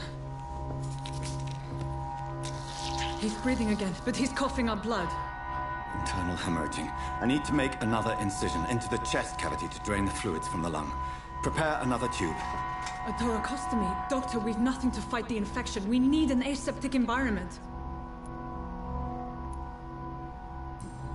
Don't question me, nurse. I need a drain. Now. Yes, Doctor.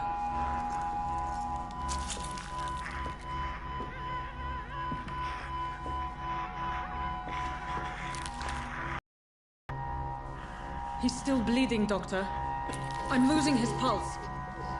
The drain must have punctured the intercostal artery. There's too much blood. Are you all right, Doctor? I can't see.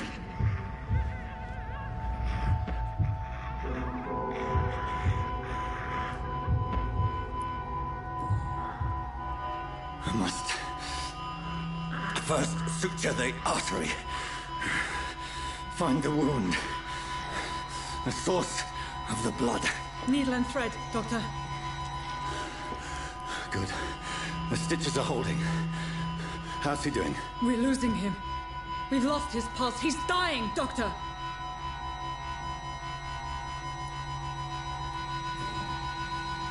Cardiac massage, now.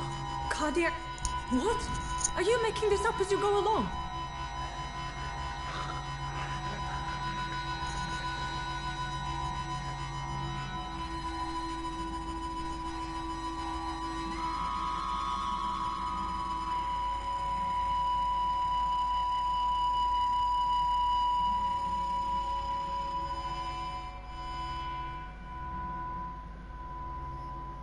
We've lost the pulse. He's gone, Doctor. Nurse, we did everything we could. Truly? Everything you could? Is that how you'll report this in your log? Is this how the war went? Piling up one poor corpse beside the next?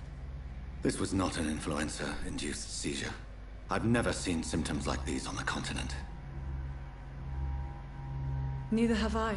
But the previous symptoms leading up to this attack were the same, indistinguishable from the epidemic. No. There was something more vile in these reactions. Something primitive. There have been numerous reports of mental breakdowns caused by the fever that accompanies the flu itself, Doctor. Yes, but... I'd best take some samples of the blood for analysis.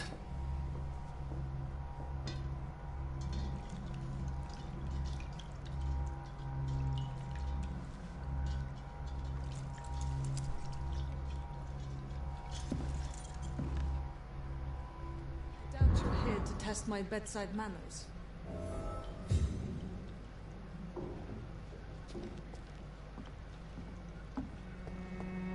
To what do I owe this courtesy?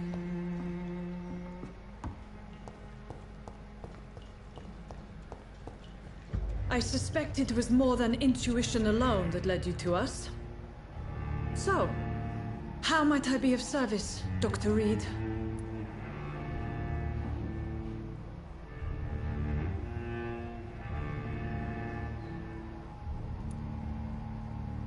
I've come to put an end to this insufferable blackmailing, Dorothy. Doctor, you think your warnings scare me?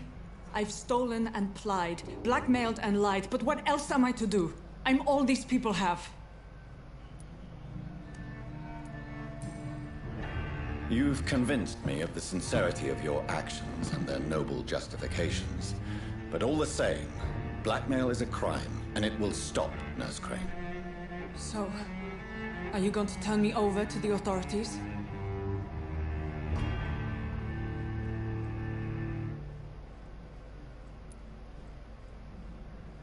Nurse Crane, there is no question that the work you've done here is extraordinary. but this dispensary is incapable of coping with the outbreak. It's only a question of days before the situation at hand will overwhelm us. I cannot allow it. It's my duty to put an end to this immediately.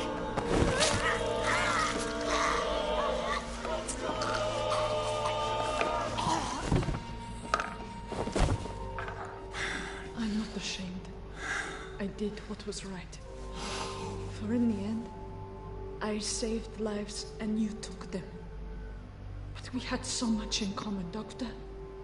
Don't you see that?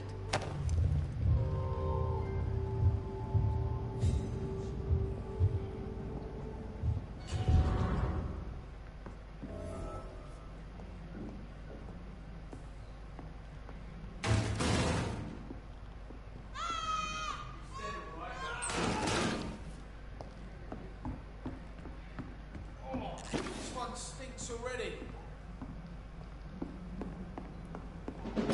It's a leech! Kill it! Shit, that leech is fast!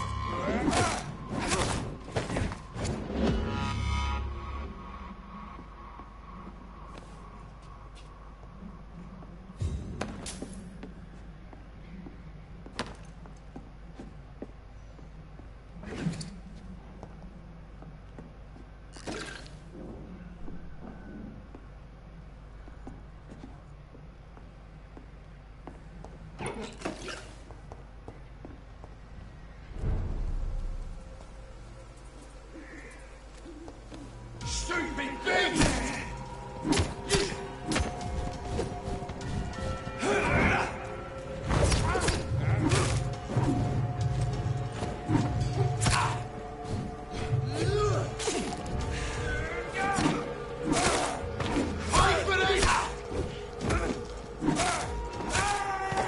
Take its head! You leeches didn't kill it!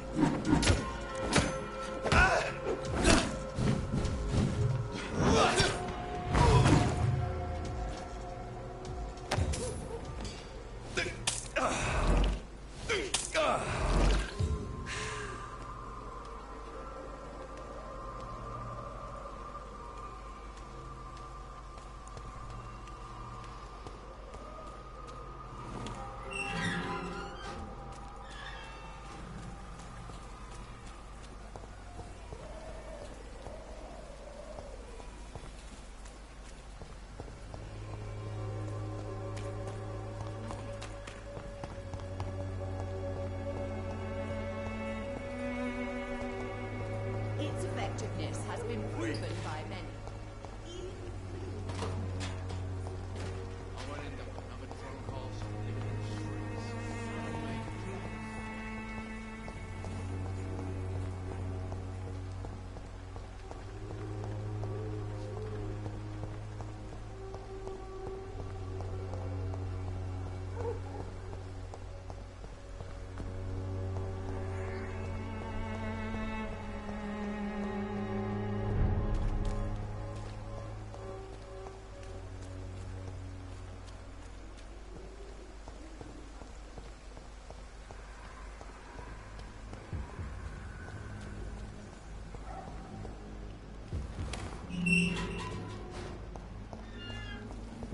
Human blood. Whoever left these marks did so deliberately.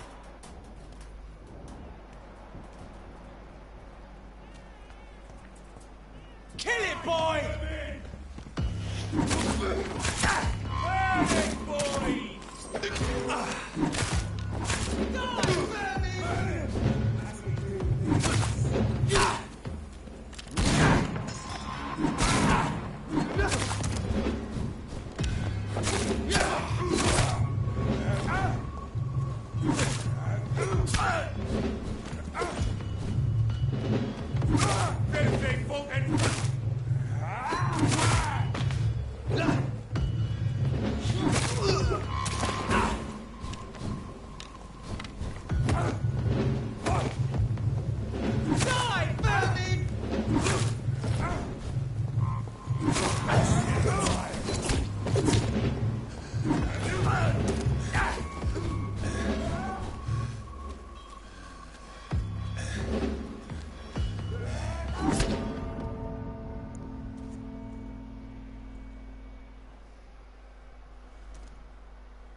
How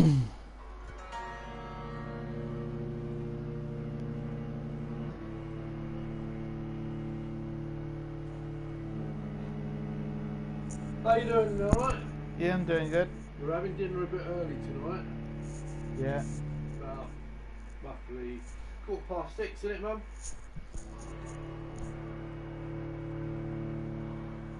6:15 before then. That light's alright, that light. Yeah.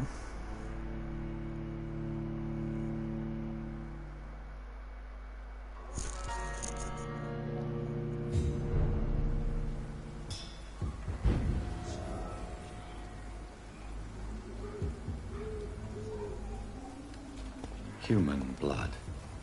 Whoever left these marks did so deliberately.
It's a bit warm. Was that yes or no? Are No. you warming up?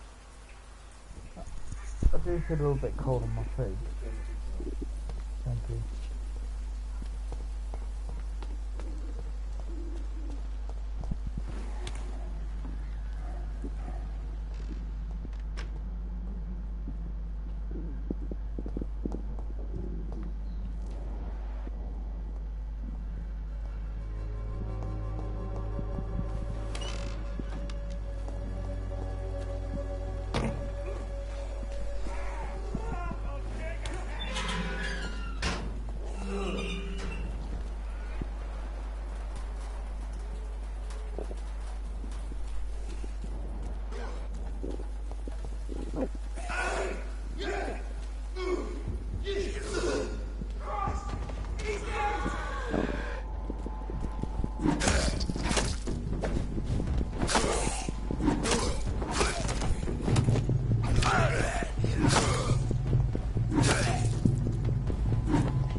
only there were more of us, with less resignation and more determination. I know I can count on you. I wish I could say the same. You look exhausted. You're pushing yourself.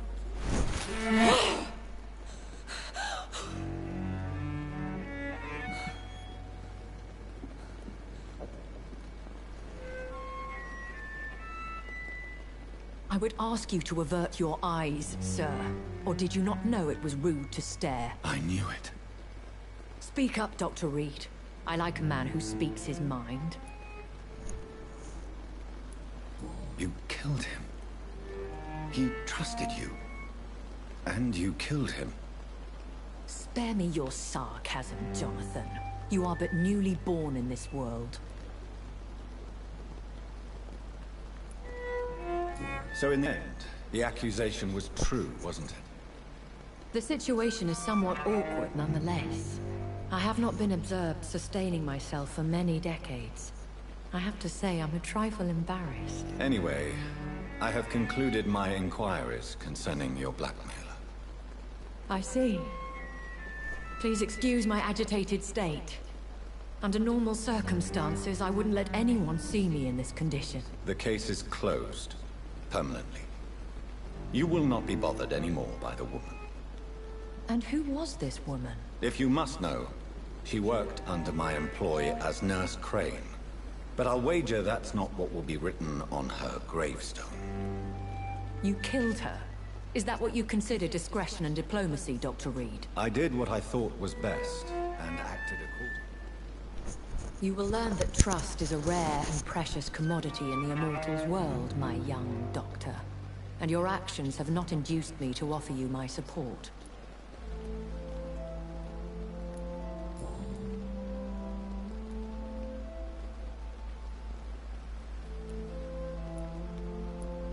I know this is beyond the pale, but may I inquire your age? Really? And I thought you were gentlemen. If you must know, I'm 27. I've been 27 for a long time now, and 27 I shall remain.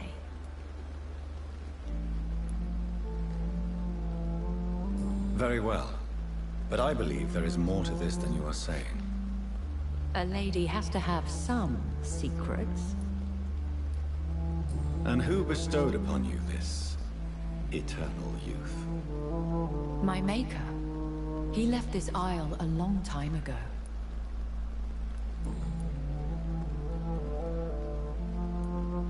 Why does Dr. Swansea allow you to feed on the patients of the hospital?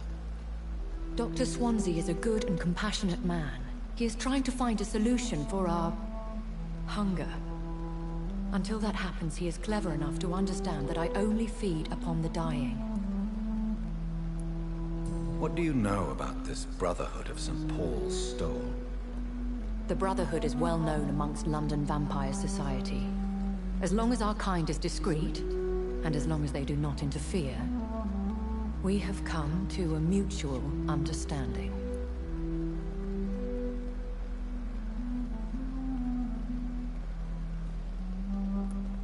And no one suspected you of the murders? As you well know, suspicion has recently fallen on me of killing for pleasure. But you have my word, Jonathan. I take no pleasure in taking a life. Why did you save me in the canning factory? I could hardly stand by and watch such a promising young blood as yourself be torn to shreds by some gutter scowl. William Bishop wasn't the vampire that created me then? No, Jonathan. Whatever their strength and demeanor, Scowls are the progeny of careless vampires. It cannot be the other way round. What type of vampire is a Scowl? Not a true vampire. The deformed offspring of lesser vampires. It is a shame these creatures run wild, slaves to their baser instincts.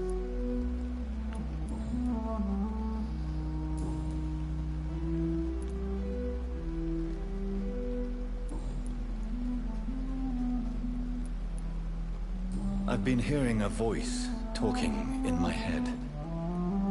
Is this some kind of insanity? It feels like the voice of the vampire that created me. Hush. Tell no one this. It would be unwise to talk of such things amongst British immortals. Speak no more of your maker. How could this cause offense? Only the powerful immortals can mentally call to their progeny. No vampire or hunter will sleep easy, knowing that an unidentified elder is stalking the streets of London. Excuse my forwardness, but... are you my maker? Me? Goodness, no. Only a foolish immortal would create a progeny without taking precaution, and I'm no fool. I don't understand. Why was I created and then left for dead? That is a question only the one who made you can answer. It's not normal practice. I doubt even if you find him, he will answer you, considering how cruelly he treated you. So me being a vampire could have been a mistake. I very much doubt it, Jonathan. Contrary to the legends, it is not as simple to make another vampire by just biting someone.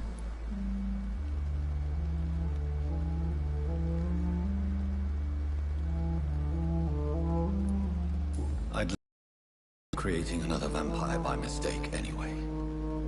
Tell me, how is it done? The process is dangerous. It could even kill your potential progeny. If you did decide to sire an offspring, they must drink of your blood, Jonathan.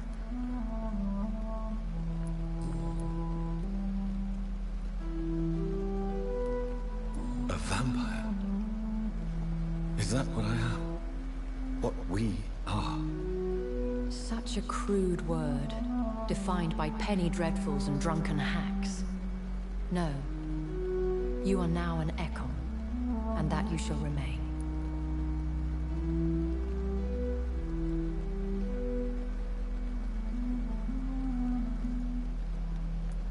Are you an Ekon too? Yes, I am. We are the closest thing to what man refers to as vampires.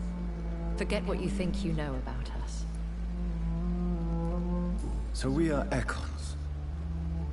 How can I identify us amongst other vampires? How to put it? All Ekon are vampires. But all vampires are not Ekon. We are but a branch of the immortal tree.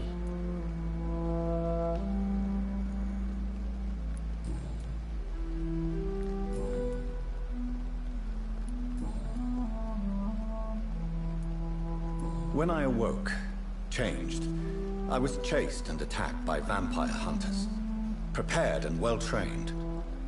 Though I can't be certain. More than likely, it was the once glorious Guard of Priwen. Once glorious, but still dangerous. They have seen better days, but all fanatics are dangerous. You would be wise to stay clear. They are sworn to destroy our kind. You make them sound like some sort of cult. More a society. And like all the best ones, a secret society. I thought them almost gone, but it seemed they have been recruiting.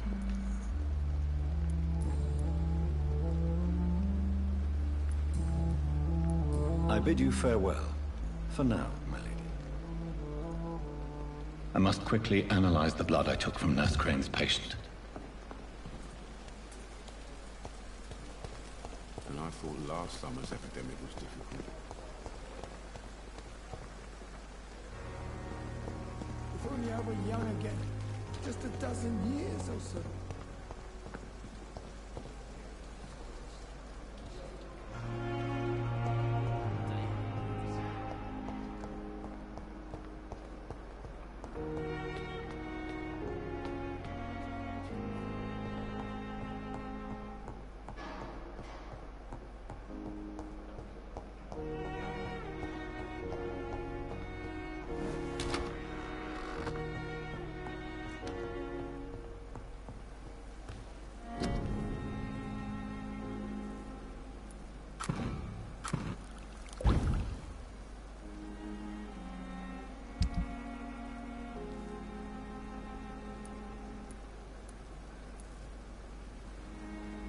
Razvan Vasily was infected by Spanish flu, but also has the highly unstable blood of the Scowls. Is the London vampire epidemic transmitted through the flu? I should talk to Dr. Swansea about it.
The flower's dying. It needs water.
Evening, Edgar.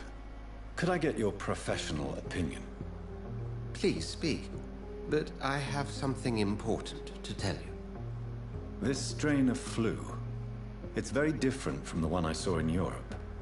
It's downright peculiar. Really? What makes you say that? I've just looked at the blood of one of our recently deceased. I see. Do you have anything more to go on? This disease spreads and looks like the Spanish flu, but its effects differ greatly. The London strain is different from the continental one. This is very interesting. Did you find something else? Yes. Unlike the flu, the infected begin to show an increase in outwardly aggressive behavior. More than simple agitation. Once docile people become violent. You mean like rabies? Is there a chance we could create a vaccine, Jonathan, like Pasteur? By the stove, that would be smashing. There's a lot we're not seeing here. But it is spreading, and quickly. If we don't act, the whole city could be lost. But Jonathan, we've a fantastic opportunity sitting right here in front of us. A weapon of choice. What on earth do you mean? Why, you, my dear boy. With your expertise and your blood, we could isolate the properties that course through your veins. Think about the possibilities.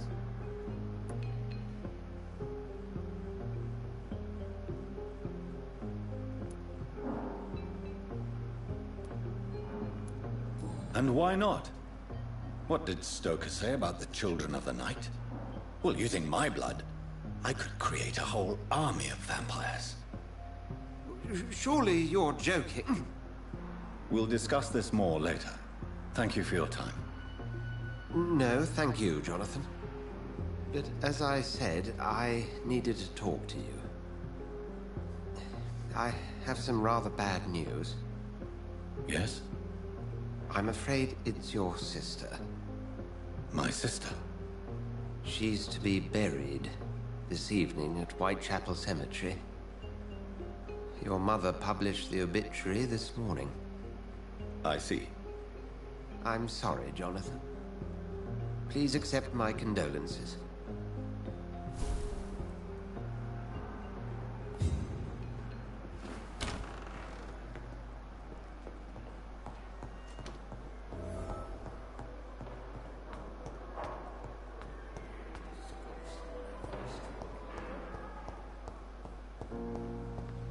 I never thought I would have to attend my murdered sister's funeral.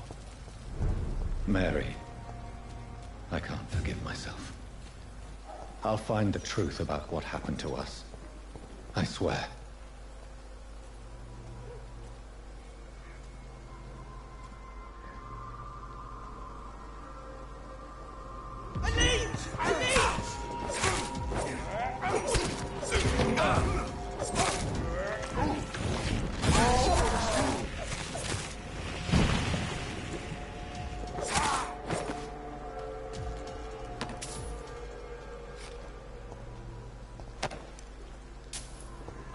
Holy crap, that was vicious!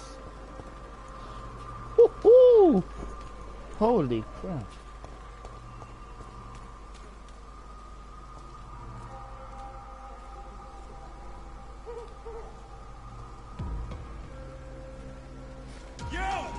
Get back in the grave!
know if I have the strength.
What do you want?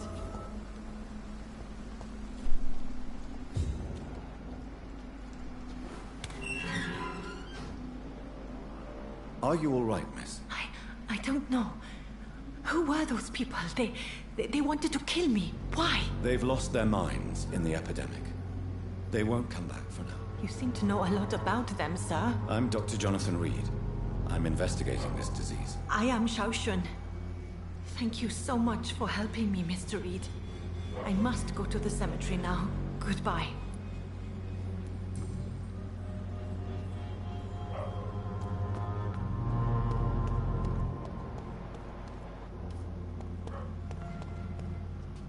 Oh dear.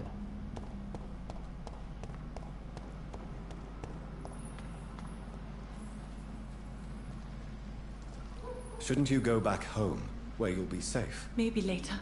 But for now, I need to talk to my husband at the cemetery, Mr. Reed.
Since I can't reveal myself to my mother now, I must find a discreet spot to attend the ceremony.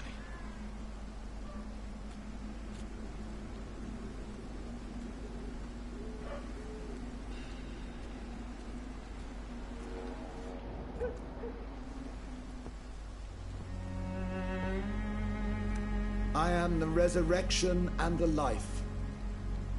He that believeth in me, though he were dead, yet shall he live. And whosoever liveth and believeth in me shall never die. We commend unto thy hands of mercy, most merciful Father, the soul of our sister departed, and we commit her body to the ground.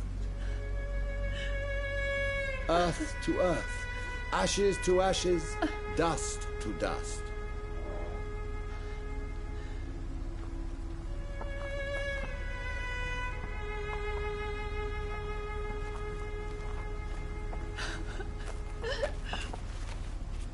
Why kill my Mary and stick her here in this cold, god-awful place? These are the legal requirements for the epidemic, madam. Oh, Avery, I feel so tired. Yeah? Please take me home. Yes, madam.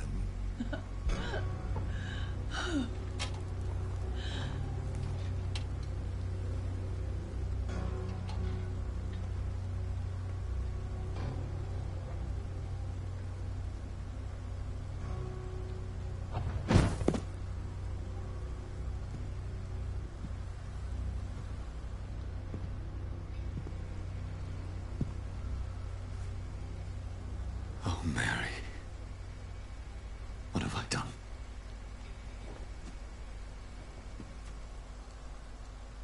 If I could only change one thing. One thing. This is a nightmare. Jonathan, there is nothing you can... Right, here I come.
I only gave her one.